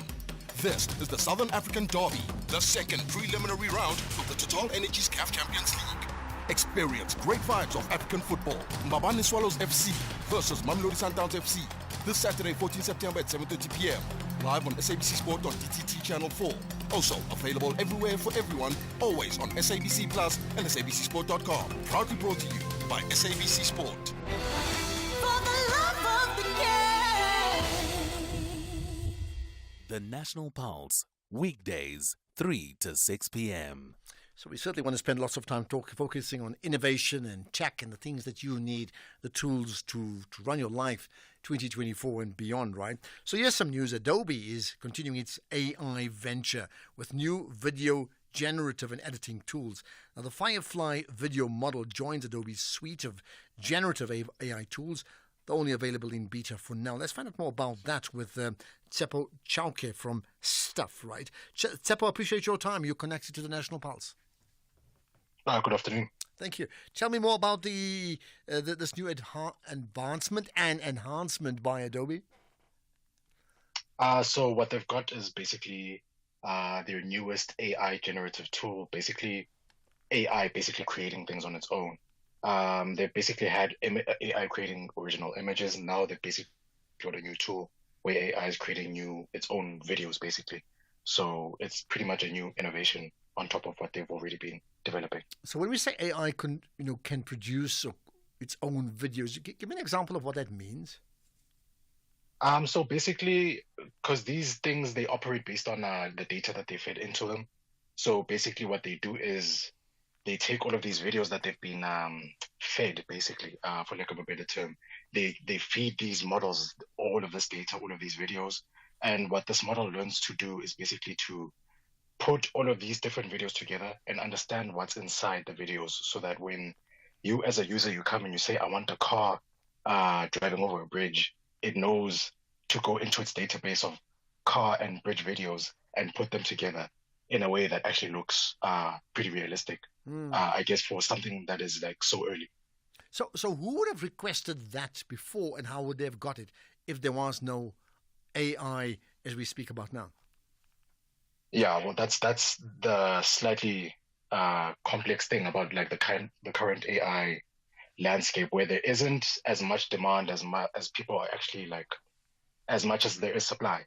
So basically, a lot of these companies, they are anticipating that there's going to be future demand from people like creatives in the film industry, in the music video industry, or any kind of industry where you use videos and CGI. They're basically anticipating that one day those kinds of people might need that kind of technology. But as it is right now, it's not good enough to actually like produce movies or anything serious like that. It's mostly just to play around with, maybe to do some things for like clients, maybe on a small basis, but nothing big scale, nothing large scale. But I mean, I would take it that already, whether it's slow or fast, that the whole industry around communications is changing dramatically because of AI enhancement and what it can do, isn't it? Yeah, that's true. And the big difficulty is knowing exactly where the technology is, because there's so much salesmanship going on. A lot of people over-promising and under-delivering. So it's very difficult to know exactly how useful the technology is right now, because people are lying about how good the technology is. But it's also not viable. Also, like, there is something there with this AI tech. But it's a difficult question to answer because, yeah, we don't know like exactly how good it is because there's so much smoke and mirrors going on in the AI industry right now. So, I mean, therefore, someone listening in, small business, startup, and then larger businesses wanting to enhance their capabilities and their offerings in terms of what they can do, right? How do you suggest then they embrace AI? Because, we hear about it and we think we know and we don't know. How do you suggest we embrace it? I'm talking about productively. I think the key is understanding what it can and can't do. AI isn't as useless as some of the people who hate it say it is, but it's also not as good as some of the people who love it say it is. I think of it in many ways like, I think what would be helpful is think of it like having a really intelligent 12-year-old with a photographic memory. So basically, they can do certain things like learn things very quickly, learn books very quickly, and regurgitate that information to you. But you also have to remember that they're 12. So you also have to like check the answers, make sure that it's actually accurate, and keep those things in account. But yeah, I definitely would say that people should experiment with it on a low level. ChatGPT is a good place to start. But yeah, basic things like summarizing large texts, things like letting you, summarizing things is actually a very powerful thing that AI can do. And as you said, play around and learn, yeah. Okay, let's leave it at that. Tsepo Chauke, I appreciate your time. Tsepo from Staff, talking about the Adobe now continuing its AI venture with a new video generative and editing tool. The question is, are you using it or will you use it? And how will you use it? And how do you move beyond just playing around with it for fun, but to make it super, super productive? Right, let's get some of your thoughts on the Bellable. Hi, Ashraf. Ashraf, in short, for me, the Bella bill, it doesn't count. Because of those two clauses, suspended two clauses. It was supposed to be signed flat. Thank you. Okay, well, you're right in the sense that there are aspects of the Bellable that have been signed that are now a law. It's an act, but there are key parts that are missing. So what do you call that? Afternoon, Ashraf, afternoon to the listeners. One question quickly. Listen to the president. Parties are going to convene and find a solution. Who are these parties? And if that solution comes, how is it going to affect the bill? Because the bill is full and complete from Parliament. Now there are going to be changes in a form of solution.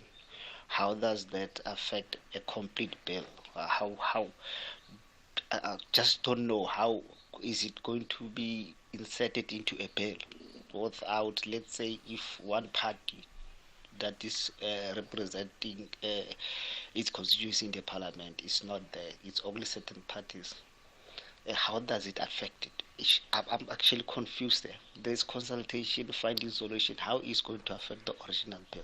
Well, I'll tell you what, we're going to have a conversation about it with Professor Handley Dippenaar coming up just after 5. So listen to that. And again, making the point about something's put on hold. How does that affect the overall bill or what is now being enacted as an act of law? Let's get the news now. It's 5 o'clock. Here's Greg Hose.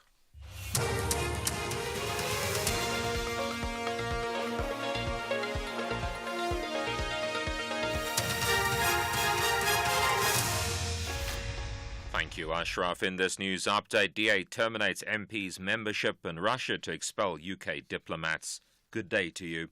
The DA's federal executive has terminated the membership of its former Nelson Mandela Bay councillor Ronaldo Gous. He was suspended as an MP after a video of him emerged making racial comments. The DA's national spokesperson, Willie Oukamp, says he was found guilty of contravening several sections of the party's constitution. This decision follows a thorough investigation conducted by the DA's Federal Legal Commission into the allegations against Mr. Gous. The Federal Legal Commission found Mr. Gous guilty of contravening several sections of the DA's constitution. The DA remains committed to upholding its values of accountability, non-racialism and respect for all South Africans. Attempts to get comments from Gous have been unsuccessful. The DA says it will continue with its legal action to challenge the Basic Education Laws Amendment legislation, irrespective of the 3 months of engagement announced by the President. While signing the bill into law today, President Cyril Ramaphosa said an opportunity would be given to those who have concerns regarding Clause 4 and 5 of the Act to engage with government and come up with acceptable alternatives. The clauses relate to the rights and responsibilities of school governing bodies, including language policy and admissions. All other clauses of the legislation come into effect immediately. The DA's Willie Okamp again. The fact that President Ramaphosa said that should we not be able to get consensus after this 3-month period, the bill will be implemented, is not in good faith, and it does not reflect what he said in the statement of intent that was signed between all the parties of the GNU when it was formed. That statement makes provision for sufficient consensus that must be reached between all parties. If the President is going to sign this unilaterally again after 3 months, it will mean that he has got a disregard for this sufficient consensus that they have agreed to. The former Deputy Finance Minister Ngabisi Jonas says had former Cabinet Minister Pravin Gordhan not mobilized against state capture, the Guptas and former President Jacob Zuma would be in charge. Jonas made the remarks at an event hosted by the Ahmed Kathrada Foundation in Johannesburg in memory of Gordhan. I tell you now, within no time, PG was in the forefront, going out of ANC structures, going out of the normal alliance structures to mobilize society against state capture, to mobilize society on a new agenda for strengthening and deepening democracy in this country.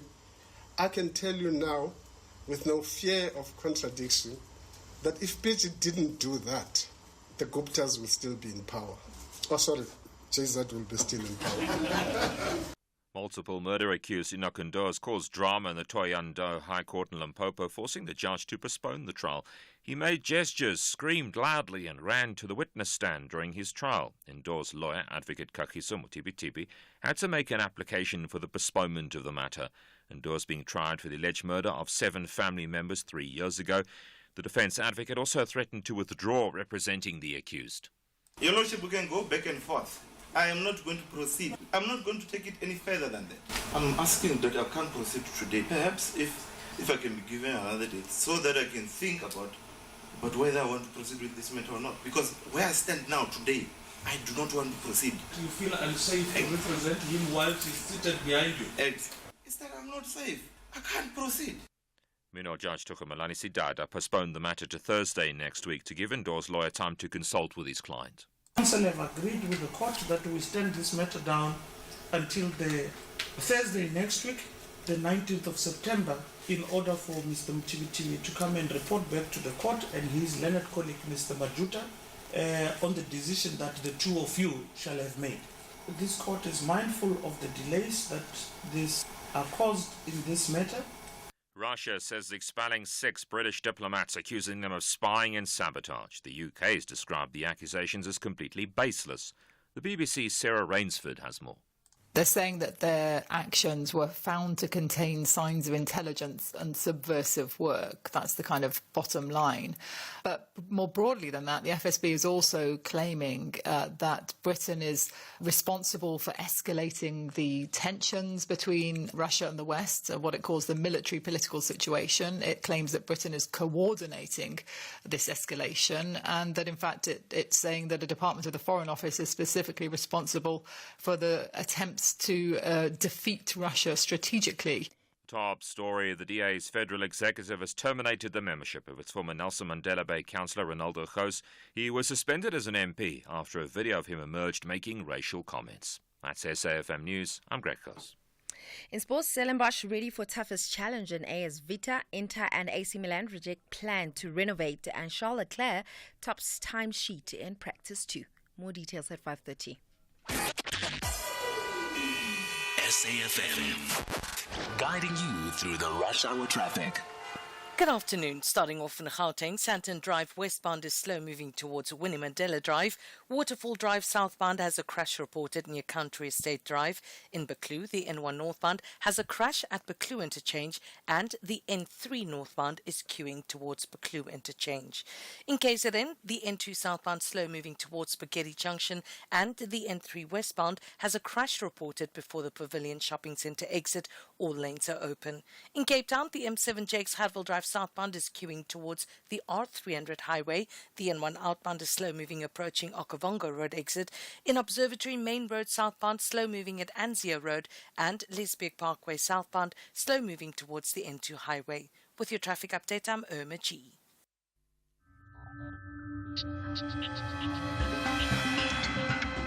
The National Pulse with Ashraf Garda on SAFM. You're listening to the National Pulse, weekdays 3 to 6 p.m. For 18 years, Kumbulekaya has been fostering healing through forgiveness and reconciliation. Are you asking me that? Yes. I grew up without a mom. So what happened to your family? What family? You are my family. What happened to you? Witness as families forgive one another and reunite after a long time. Catch the new season of Kumbulekaya on SABC1 every Wednesday at 9 p.m. There's no road our Buckies haven't travelled on. Roads to new beginnings. Roads to many firsts. Enjoy your day at school. Roads to delivering precious cargo. Breathe, honey. We're almost there. Even roads to saving the day. Hey, Juan, we're going to have to tow you. With every road that we've travelled for 45 years, we are what a Bucky should be. Bold, capable, and reliable. Introducing the new limited edition D-Max 45, equipped with everything you need for every kind of adventure. Isuzu, with you for the long run.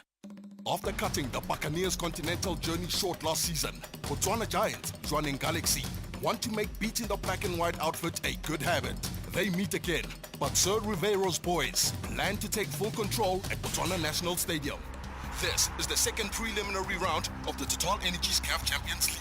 Experience great vibes of African football. Jwaneng Galaxy FC versus Orlando Pirates FC. This Saturday, 14 September at 4 p.m. Live on SABC Sport on DTT Channel 4. Also available everywhere for everyone, always on SABC Plus and SABCSport.com. Proudly brought to you by SABC Sport. For the love of the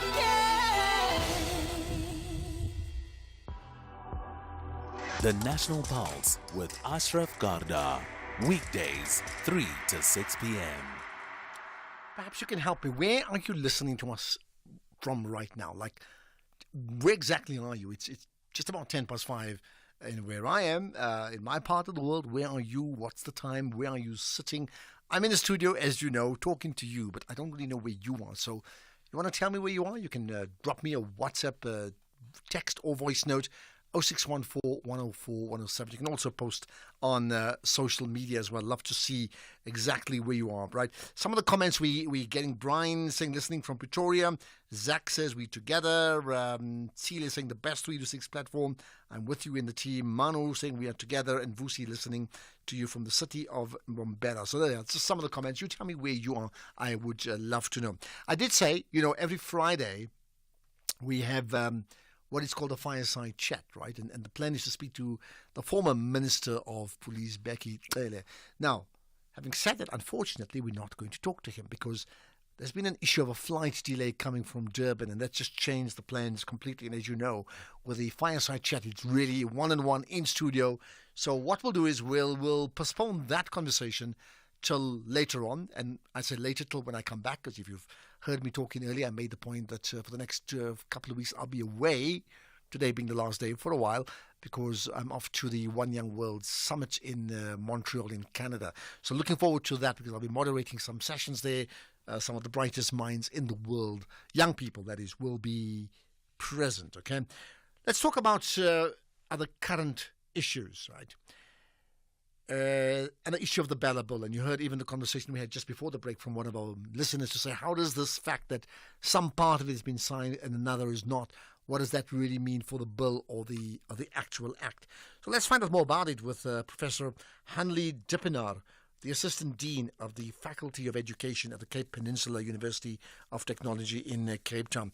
Prof. Dippenaar, thank you for joining us. You're now connected to the National Pulse. Thank you. Thank you very much. And thank you for having me today. Much appreciated. Right, let's do this. I'm going to play a clip from the President Ramaphosa, who spoke about, well, his interpretation of the Bella Bill.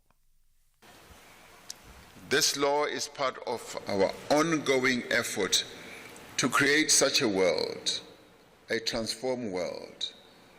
Since the advent of democracy, we have made notable progress in expanding access to education for children of our country. However, barriers, as we all know, continue to exist in a number of areas in regards to access.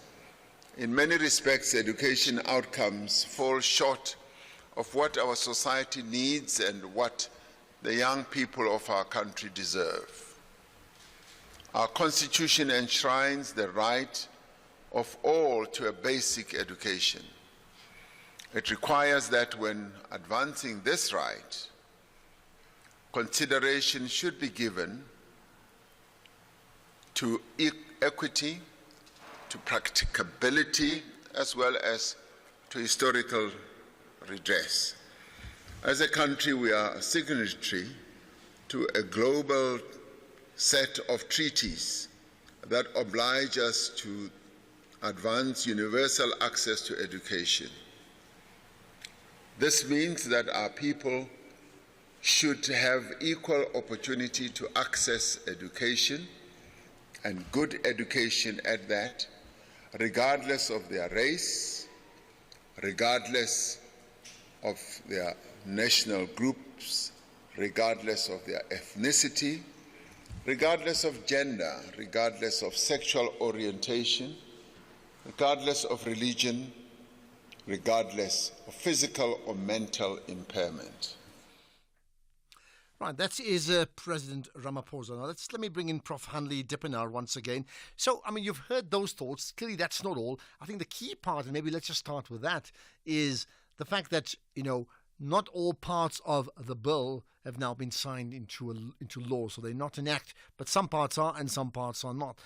Perhaps talk to me about the significance of the omissions. Thank you. Thank you very much. I do want to start off by saying, when I listen to the President's words, I actually get tears in my eyes, because that is exactly what we all believe, that every child has the right to equal education and fair education. And I know that there are fears and that there are controversies, and I know our Minister of Education has actually not attended the signing today because she felt that these matters must still first be addressed. Because, as she said, in the whole context of our government of national unity, this must reflect the people's will. And if people are uncertain, if people are afraid, if people want to discuss this further, they should be given that opportunity. And I really applaud the President for doing that. As you know, the Clause 4 is about the provincial head of education who can override a school's language policy. But I think this must all be seen in context. It's not something that will be forced down on schools. It's obviously there will be a process and there will be negotiation, but it is definitely something that can work and that can be adapted so that schools will not prevent access of children to schools because of language issues, because of language restrictions. There are sometimes schools that are overcrowded next to schools that are under-enrolled because of language policies in the school, and these need to be investigated. It needs to be interrogated, and to make sure that all the children are able to attend where they want and what they want to do. And I actually want to mention, I'm on the Wellington campus of CP2, where one of our high schools actually has parallel medium classes, and all the learners benefit from that in a healthy and a diverse environment. So that's then the Clause 4, and it ties very closely in with Clause 5, which is about the admission policies as well. And people might feel that power is being taken away from them, but to me it's more transparent process where there will be more insight and there will be more opportunity for discussion and negotiation, and not something that is taken away from people or restricting people or being forced down. Now Very long answer for a short question. I understand. Now we do know, the position of the DA. They've been certainly opposing the bill as it stands, particularly around the issue of language. AfriForum doing the same thing, but maybe it's less about AfriForum, more about the DA, because they are partners of the government of national unity. You made the point that the Minister of Education, who comes from a party not of the President, was not there. I think other DA leadership were also not there.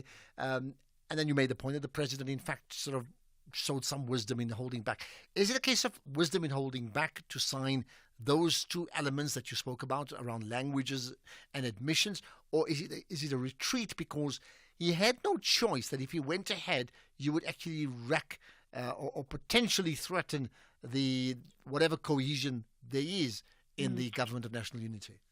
Well, I don't think that. I think it's more a matter of consideration of everybody's opinion, and I think that is all in the whole.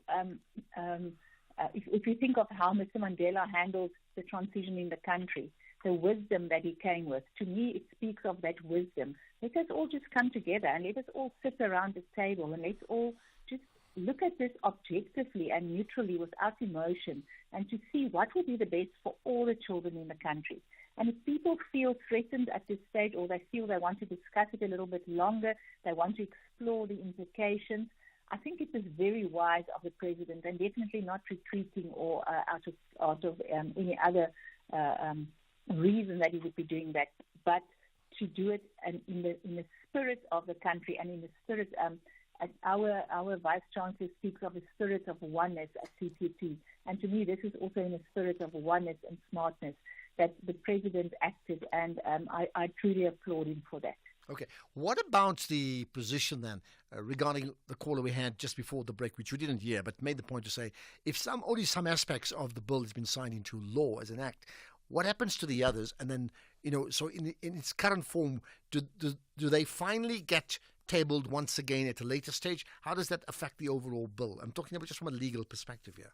Well, that is not really my area of expertise. I'm in education, but my common sense says to me that those have already been signed into law, and those will be active, and then these two will be then reconsidered after the 3-month period. That is just my opinion. But as far as I understand, the others have already been accepted and signed by the President, and those are very important matters, such as the grade R.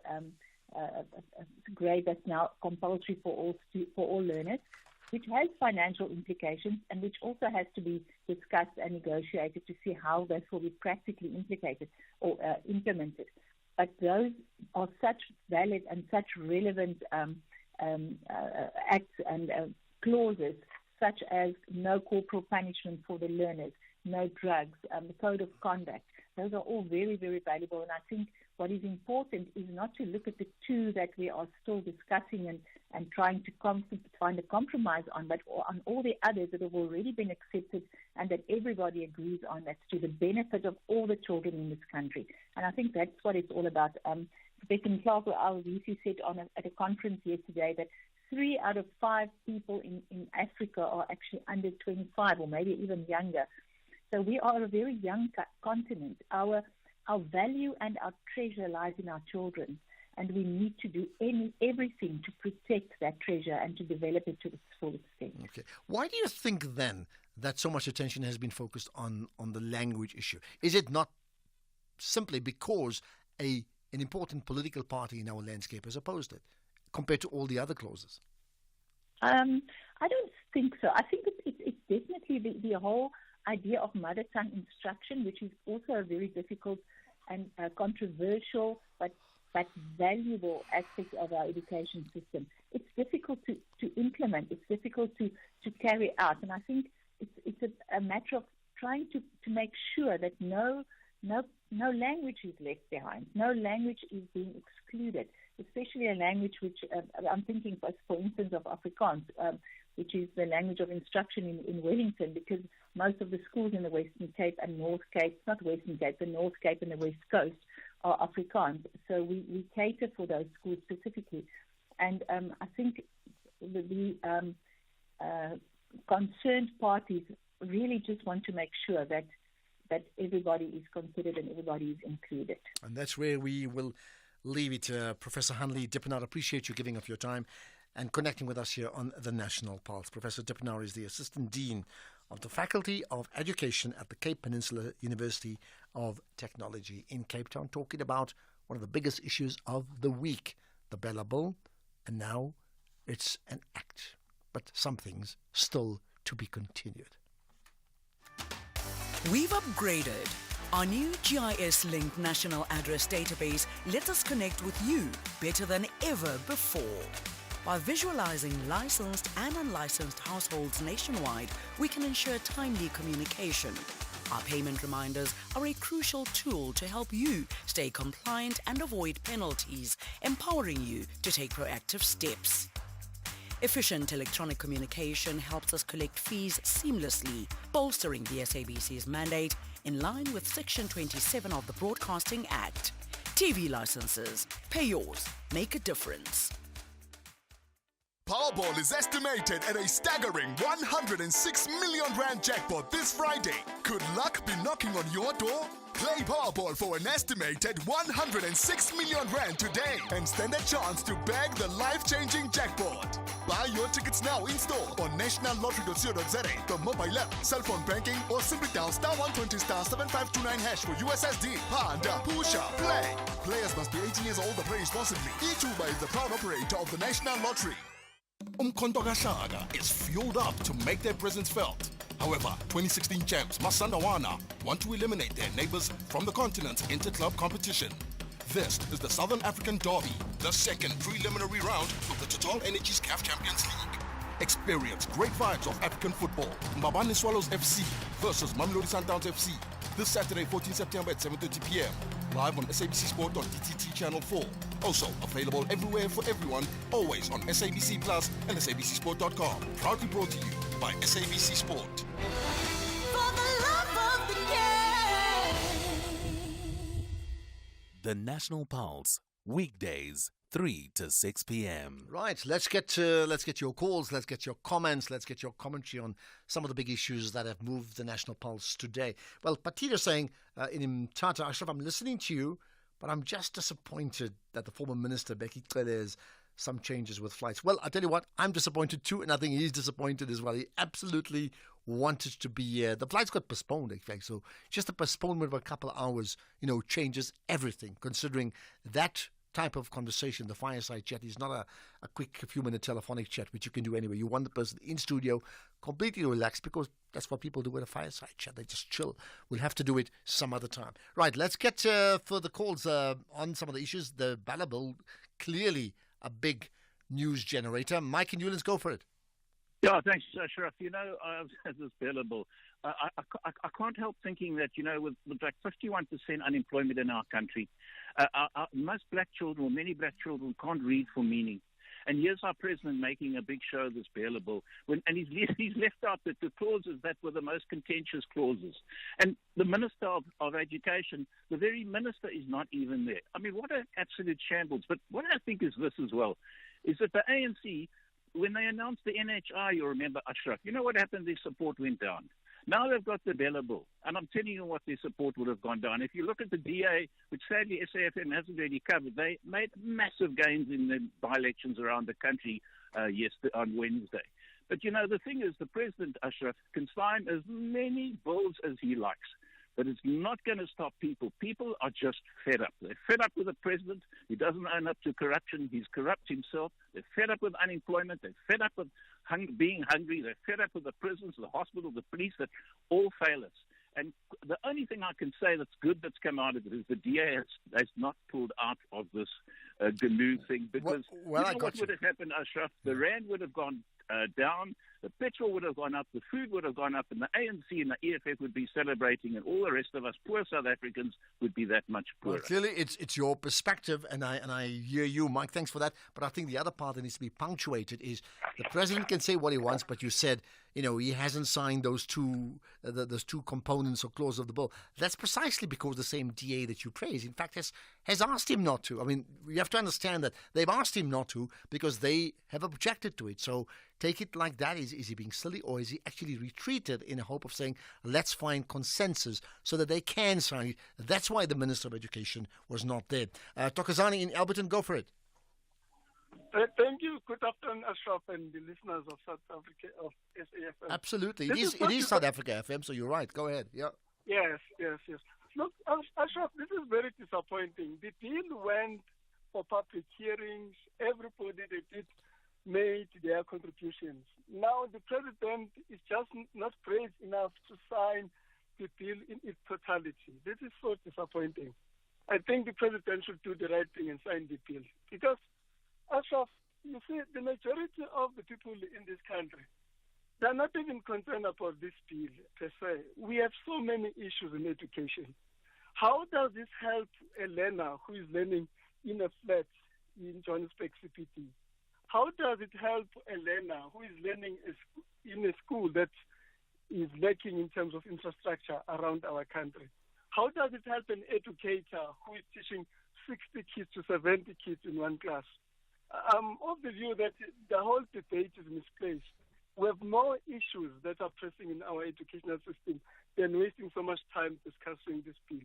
It went for public hearing. The president must sign it. And after all, what is wrong with learners being taught in their mother tongue language? There's nothing wrong with that. Can our politicians, Ashraf, take us serious?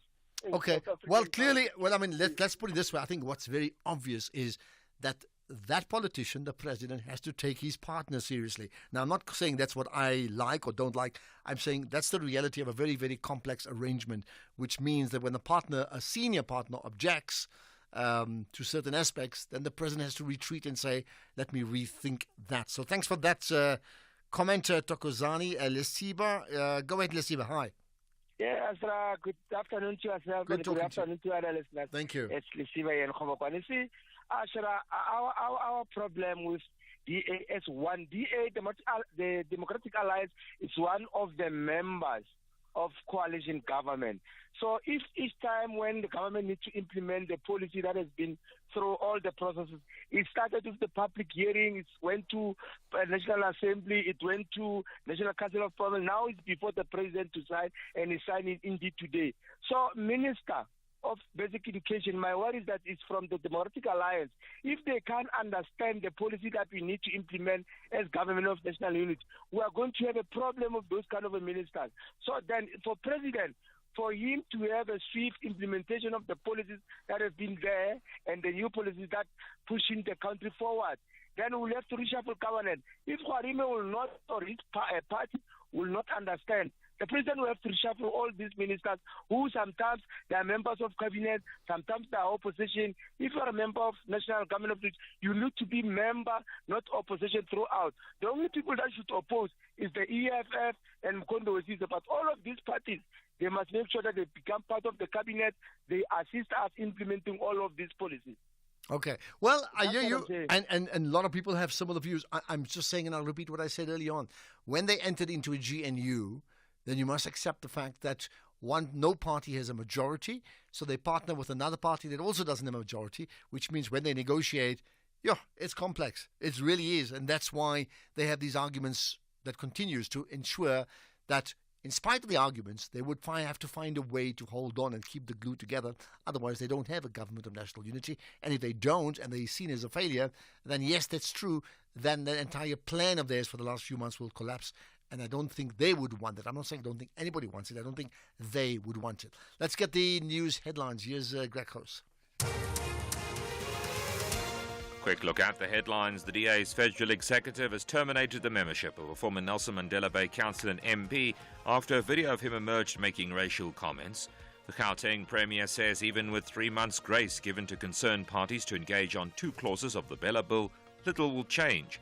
And North Korea has, for the first time, released photographs showing the machines used to make fuel for its nuclear bombs. There's a full update at the top of the hour.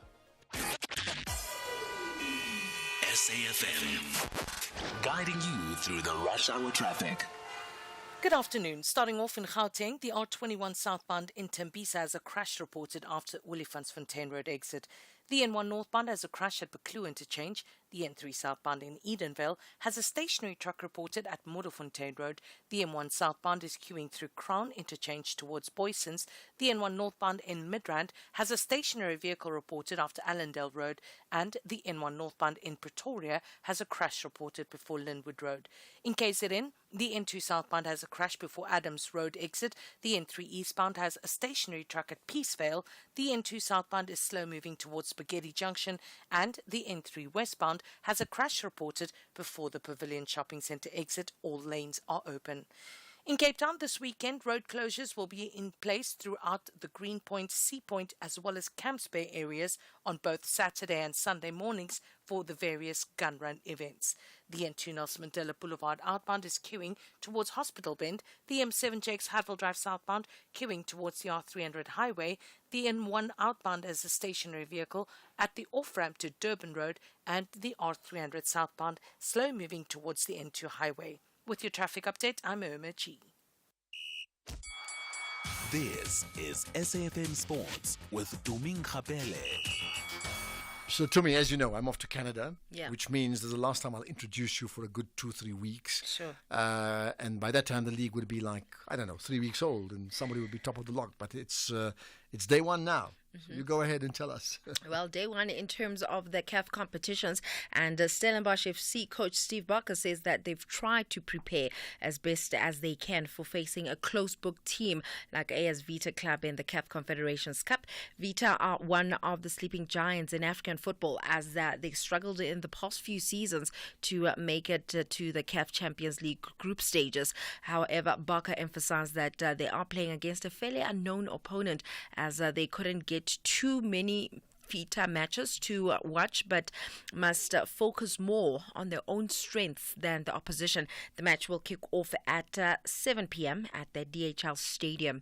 Now, meanwhile, the stage is set for the first round of the 2024-25 Betway Premiership season, which starts from tomorrow until next week, Wednesday. Well, the league kicks off tomorrow at the Harry Gwala Stadium, with Royal AM hosting Cape Town City. Kick-off is at 3 p.m. The day also features Polokwane City tackling Amazulu around 8 p.m. But all focus will definitely fall on Kaizer Chiefs, who open their campaign at 5:30 at the Free State Stadium against newly promoted Marumo Gallants. Amakosi are desperate to end a near-decade dry spell in terms of major trophies won, but Chiefs head of development Arthur Zwane believes the light will finally shine at Naturena under new coach Nazruddin Nabi. No, sometimes before the sun, shines, there's always going to be a dark cloud, there's going to be a storm, it's going to be difficult. Sometimes you even start doubting yourselves, start not believing in yourself, thinking it's the end of it, nothing will change for the better. In actual fact, that's when things are about to change. As long as you don't throw in the tower, so that's what we learned. Some of us, we've been in the game for many, many years. At some point we were written off while we were still playing. We were written off. As a player, I was at Orlando Pirates. Before I came to Kaizer Chiefs, I was at Orlando Pirates. When I left Orlando Pirates, a lot of people said I was finished. That's what they said. And some of the people who also groomed me, they even said the same name, the same word. They said I was finished. But ngoba umdali uyawaziyo, I persevered, I worked hard, I kept the very same dedication, discipline, and commitment to the game, and the game rewarded me. And here I am today. So even our supporters, the time will come, they will be rewarded when the time is right. Elsewhere, Inter and AC Milan rejected the project to modernize and restructure the iconic San Siro Stadium, which they share. The two clubs would, however, be ready to relaunch the initial project of a new stadium in the immediate vicinity of San Siro. And the clubs are set to announce the new date for this modernization and restructuring. In rugby, the head of Super Rugby, Jack Mesley, says that there would be new additions to the 2025 season season, including a 6-team format in the knockout stages and a lucky loser slot in the semi-finals. These changes are coming in after the top competition for clubs in New Zealand and Australia were reduced to 11 teams. The 2025 season, which kicks off next February, has been expanded to 16 rounds, with each team playing 14 matches and having 2 byes. Meanwhile, Gideon van der Merwe and Cohen Jasper are set to celebrate their 50th Cheetahs cap in the Currie Cup semi-final against the Lions at Ellis Park tomorrow. In motorsport, Ferrari's Charles Leclerc topped the timesheets in practice 2 for the Azerbaijan Grand Prix ahead of Sergio Perez and Lewis Hamilton. Leclerc was the last driver to do his qualifying simultaneation and benefited slightly from the faster track condition to edge out Perez by 0.006 seconds, with Lewis Hamilton at only 0.066 seconds behind the Ferrari driver. Championship leader Max Verstappen was only 6th and 0.545 seconds adrift of Leclerc and Norris, and didn't complete a fast lap on the softs due to traffic. Then finally in athletics, Akani Simbini will hope to crown his finest season in his illustrious career with another win in the Diamond League final in Brussels tonight. The South African 100-meter record holder will take on Stella Field, and that race is going to happen around 17 minutes past 8 SA time this evening, and it's definitely going to be a cracker of one race because it's definitely looking like it's the same as the Olympic finals, but one of his main rivals will be American powerhouse Fred Curley. So definitely wishing Akani Simbini well for the race this evening. Looking forward to seeing how he's going to perform, Ashraf. Okay, well, and he's, I mean, I just think the Olympic Games are like a few weeks gone, but some of the South Africans or Southern Africans are winning, and long may that continue, right? Yeah, absolutely. Yeah. I'm really crossing fingers for Akani so that he can have revenge on Curley, because he's the one that pipped him and won the bronze instead of him winning. We know that. Oh my goodness, I remember that. Okay, your time's up, or my time's almost up for now. So, you have a good weekend, good few weeks, and we'll chat when I come back. Listen, I'm going to miss you a lot. I wish you all the best in this endeavor that you're going to do down in Canada, and looking forward to you coming back. Other than that, thank you. I was tempted, so I'm going for this One Young World event, and I'll be moderating there. And on my way back, I'm in England for a couple of days, and maybe, just maybe, I've penciled in Aston Villa versus Man United at Villa Park. No, I haven't got a ticket. If I can get a ticket, maybe. Although someone advised me to say, like, why would you want to waste your time on Manchester United? You know they're going to lose. Like, honestly, it's an experience and a half. Don't you have better things to do? Something along that line. So we shall see about that. Okay, but we will chat in a few weeks' time. Alrighty. Yeah. Thank you. The show must go on.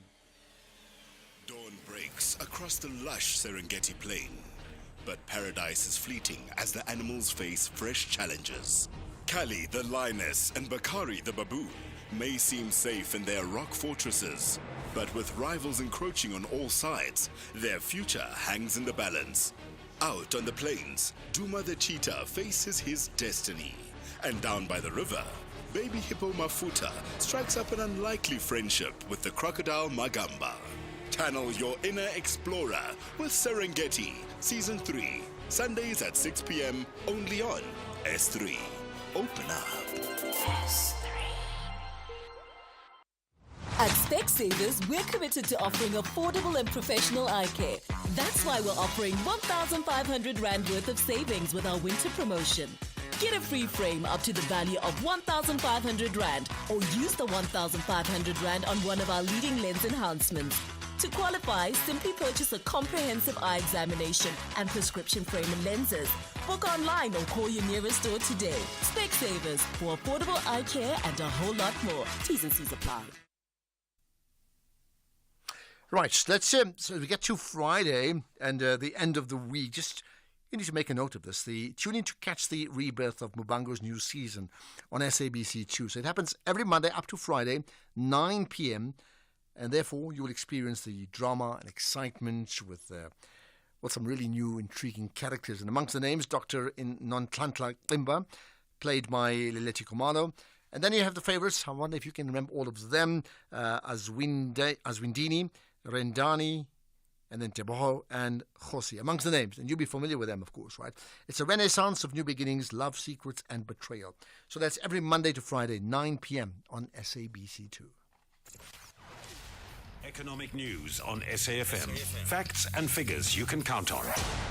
All right, the SAFM market update. No business show after 6, I know that. But Jimmy, what's moving markets right now? Good afternoon, Ashraf. Good afternoon to our listeners. Markets are still processing and digesting all of the data points that have come out this week.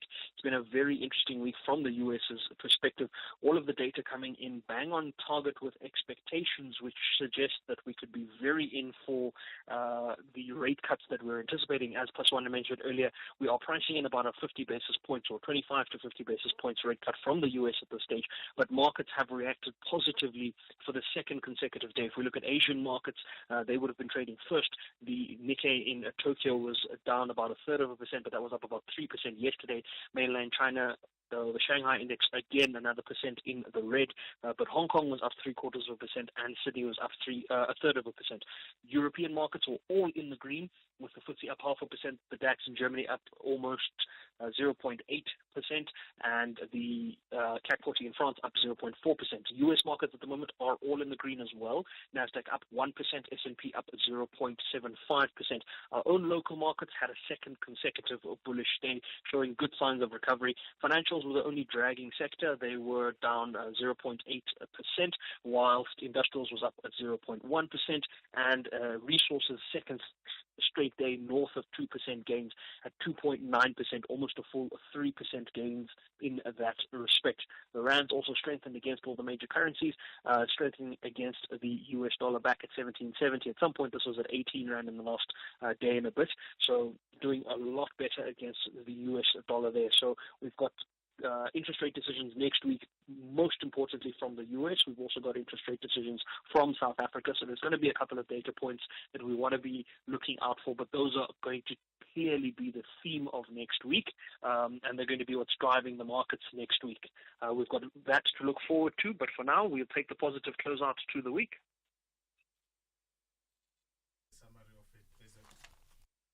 Okay, let's say, I'll tell you what, Jimmy, before we get done, you often talk about return on investments and things like that. So, help us understand all of that in your masterclass, return on assets.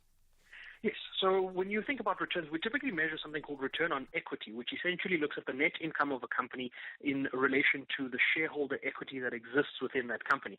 Now, the interesting thing about a measure like return on assets is that it can give you a more efficient way of measuring this, because return on equity doesn't take into account the debt that sits within the business. So, for example, as a company, we can go out and issue shares or raise capital via some debt or via some shareholder debt that we then issue, and that doesn't really get taken into account as much when we look at return on assets. When we look at return on assets, we take the same net income figure, but now we look at it against the total assets of the business. This basically gives us a better measure and a better reflection of how much we are returning for the assets that exist within the business, rather than how much we are returning for the equity that can be continuously adjusted within a business. It is a more in-depth look into the return profile of a business, but it certainly provides investors with a lot more confidence as well.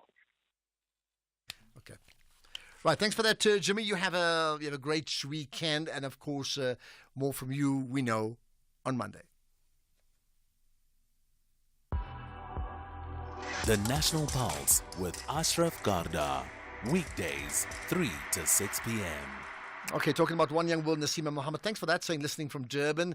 Ashraf, do us proud in Canada. Absolutely hope so, because I always say this, when you win, South Africa wins. It's true. Whatever we do in our individual capacities around the world has an impact on what people and how they view our country. Right, Willie in East London. Hi, Willie. Hi, Ashraf, and all the best for your endeavors in Canada. Much appreciated. Thank you. Looking forward to it. Yeah. But I'll also miss the show for a few weeks. I mean, really, you know what? It's a crazy thing. I must tell you something. As you know, I've only been back now for 5.5 months. And it's like, I need to go, but you're almost reluctant to go because you've built up a beautiful relationship with audience like I do with you, right? So, yeah. And that's why I'm calling, Ashraf. For every show that you've presented since you started, you always remind us what this platform is about. But today I want to say I was extremely disappointed by your lack of interrogation when Mike called in. Mike said some disparaging, condescending remarks around black people, particularly a peddling of a statistic which I felt as a responsible broadcaster or a broadcast journalist, you should have asked him where he gets that statistic. He said that 51% of black children cannot read for meaning. And I think that platform, if Mike was going to talk about something to do with religious fundamentalism, I know you would have interrogated, and you always take the responsibility of letting people avoid generalizations or make statements that are not supported by some form of empirical evidence whatsoever. But today you let Mike go on and even saying things that I thought any responsible broadcaster would have stopped to say, wait, Mike, where do you get these numbers? Where are you getting all these things about black people that you're saying? And for me, today was the low down of this show for the past couple of months, because you just let us down by continuously letting Mike continuously cause harm and damage through the calls that he makes, disparaging, especially towards black people. Okay, I hear you. So let me respond, okay? I take your point. I'll tell you what, one of the things that and I'll get to what he said in a moment, one of the things that we are governed by, particularly when it comes to callers, is and even guests, okay, is time constraints. So often when we interject, it's because we don't have a blank canvas where people can speak as long as they want. That's guests as well as callers, right? We are very, very governed by that. So let's get to Mike. He's got like a minute, maximum 1.5 minutes. And yes, he made a whole lot of sweeping statements, not just the 51%. I remember that. He also said, you got a corrupt president. I know he said that too. But he also made the point that the president, having signed today, and I don't know the exact words, but also made the point like something like, what a joke, because the minister is not there. And I chose, and I'm just saying this, I chose because it's Mike, who I must tell you makes generalizations just about every other day when he calls in, right? Because it's Mike, I chose to respond to the one aspect only in the limited time we had, because we had limited time.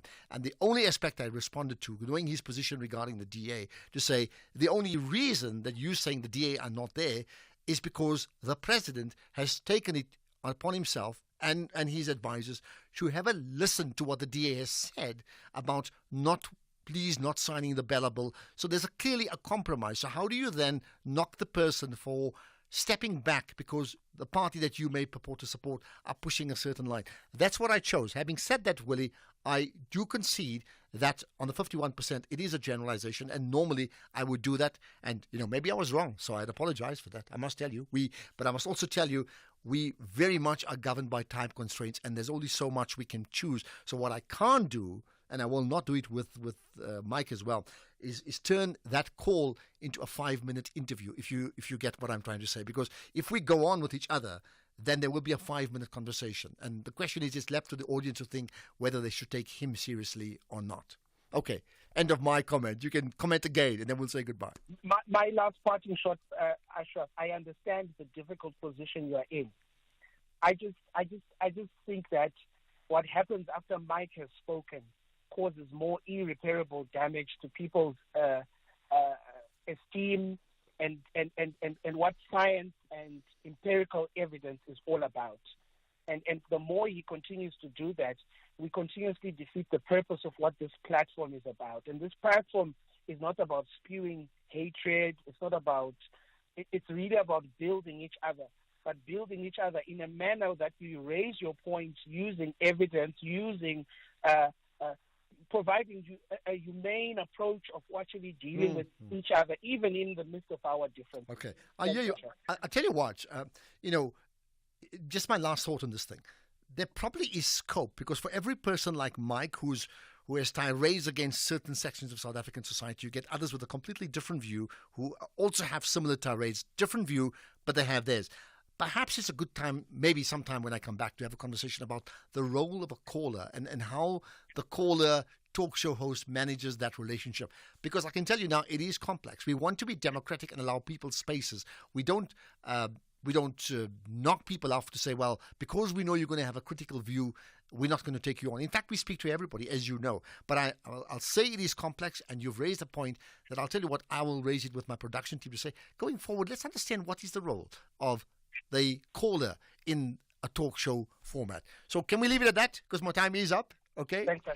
Willie, appreciate it. Well, I'll tell you what, that's fine. You know what? It's good we can have a mature conversation about that, about generalizations and whether we rebut the conversations and which ones do we have let go or not. More to come on the National Pulse after this. This September, S3 brings you thought-provoking nature dockies that will change the way in which you view the world. Prince William embarks on a global mission to ensure our world is left in a better place for future generations, championing action for the natural world and showcasing pioneering local heroes. Prince William, A Planet for Us All, airs Sunday the 15th of September. Channel your inner activist with our selection of premium dockies Sundays at 5 p.m. only on S3. Open up. The varsity derby between Amatax ladies and UWC ladies will display who are the brightest students. UWC target the top spot while Amatax want to break into the top 3. This is the Hollywood Best Super League. Catch Mzansi Queens of the beautiful game. University of Pretoria Ladies FC versus University of the Western Cape Ladies FC on Sunday 15 September at 2:30 p.m. Live on SABC Sport on DTT Channel 4 and SABC 1.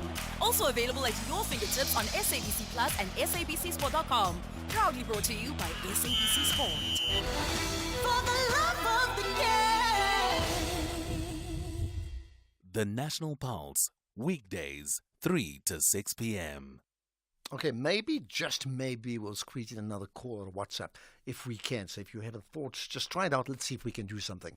In the meantime, as thousands of maidens are gearing up to mark the 40th celebration of the Reed Dance, known as Nkosi Wamhlanga, which is held annually in early September in KwaZulu-Natal, the MEC for Transport in the province, that's Siboniso Duma, says after inspecting 177 buses across the province, only 146 passed, 31 failed as they were found to be unroadworthy. That alone is a big issue, isn't it? So let's get the thoughts of the MEC for Transport. Appreciate your time and thanks for connecting with us on the National Pulse. Let me keep your good self, Ashraf, and your listeners at home. Thank you. For this opportunity. Appreciate it. So of course, we're going to talk to you from a pure safety transport perspective. That number is disturbing, right? 31 buses unroadworthy. We've just taken an initiative that from now onwards you can't take a risk and a chance. We've just procured a nice braking system that is going to inspect the buses, then issue the roadworthy file at the end. So where you check the brakes are okay, the tires okay. It's true that we have to check almost 177 buses. Majority of those buses are new, procured from eThekwini, but some of those buses couldn't pass. Because, as I've already said, that we've taken an initiative that from all these years we've been seeing these accidents, in some instances road carnages. So we cannot just sit down and rest and wait and lament at the end. So the government had to take a proper initiative for this process. Okay. How did you, in terms of the process of determining that 31 buses were unroadworthy, I mean, what is the process like? The process is that you go for an IT system, the test. It's a scientific tool that the test, the drive, and the bus must undergo. So there is no way that an on-road where the bus will pass because the bus must be subjected, diagnosed in the machine, even if it means that the bus outside physical, the outlook is okay. But if there are some mechanical matters, then it will be determined. Then we're not going to afford any passengers to be subjected to that. So that's how the process is. It's a very scrutiny, it's a very strong diagnostic support that you find at the end of the day if you undergo to it. What about the implications of 31 buses short in terms of others who are going to use those buses? I'm thinking of overcrowding into other buses or what? As you might know, that some of those buses are used on daily basis for short road distance, and some of those buses we find that are used for scholar transport in some instances. So I think that is why that after we have identified all the major routes, the buses that were going to be taken for this maiden Reed ceremony where to inspect them. It's true that you might find that in some instances it might be the seats, not all the time that you will find the mechanical breakdown or the brakes, or you might find that probably out of 6 tires, 2 were not in a good condition. Then you have to fail, because our litmus test is scientific and you must pass to the T. Even if it means that you fail with 0 point something, as long as you are going to carry passengers who couldn't take that risk. What about the, one thing is the issue of road safety of buses, but what about the road safety of the roads? What's the condition of the roads like?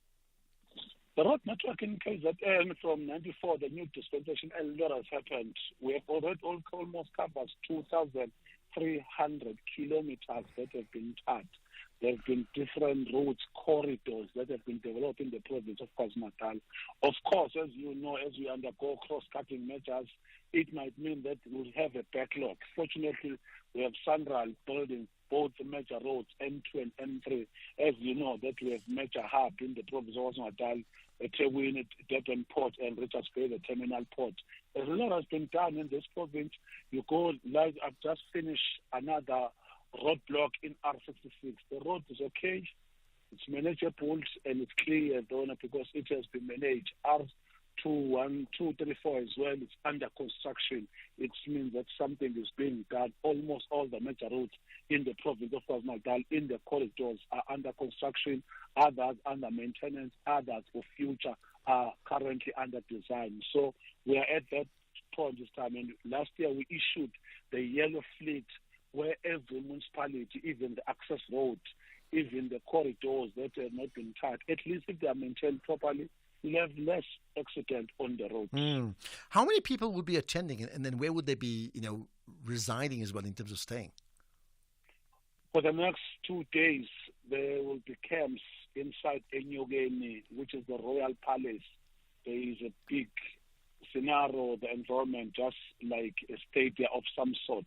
So they'll be camping. They come with their sponges, but government usually supply them with food, water, then they monitor, and the mood is raving, if you understand the cultural mood, where probably they don't even sleep overnight. They'll be singing, rehearsing, because September is declared as the cultural month in South Africa, so it means that will revive. It has been 40 years of this culture, which define and development in this area, because if you have almost 30,000 maiden, it means that the business is going to thrive, the tourism will be attracted as the industry. As you know, this boast with a lot of even the grave of the fallen kings in the province of KwaZulu-Natal. So I think a lot is that there is a myriad of opportunities and developmental pattern that government take into cognizance on such events.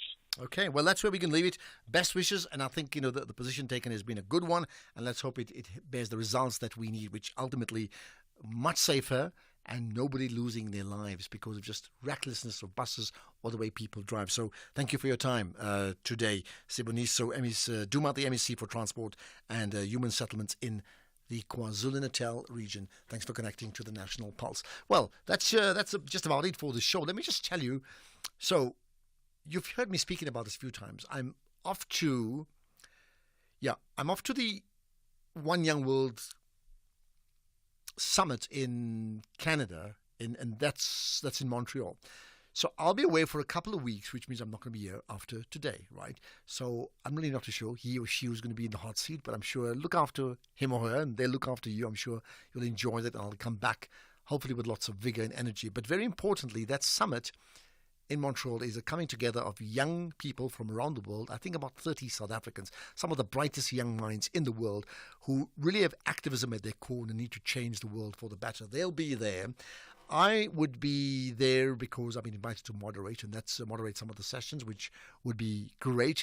And, maybe I'll have a chat or two with SAFM if I have a chance while I'm there. We'll see about that. But I'll certainly share lots of my thoughts on social media. So certainly follow me, on the X platform, Facebook, Instagram, LinkedIn, wherever else. I'm not too sure. TikTok as well too, of course, right? And hopefully I'll get the team from SAFM as well to share it. So just a big thank you from me, because it's been like 5.5 months of non-stop, no real breaks. But now there's a break, and then I'll be back. So thanks to you, and certainly to my team, because I'm looking at Keys, who's now pretty moch, right? Wearing a Man United top, just by the way.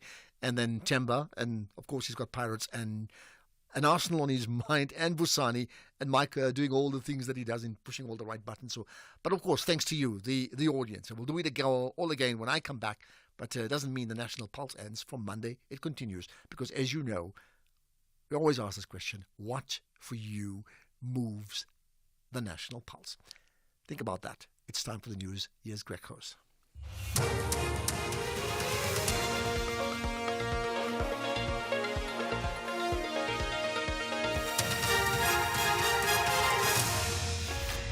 Thank you, Ashraf. You have a safe trip. In this news update, DA terminates MP's membership and North Korea pushes ahead with its nuclear program. Good evening. The DA's federal executive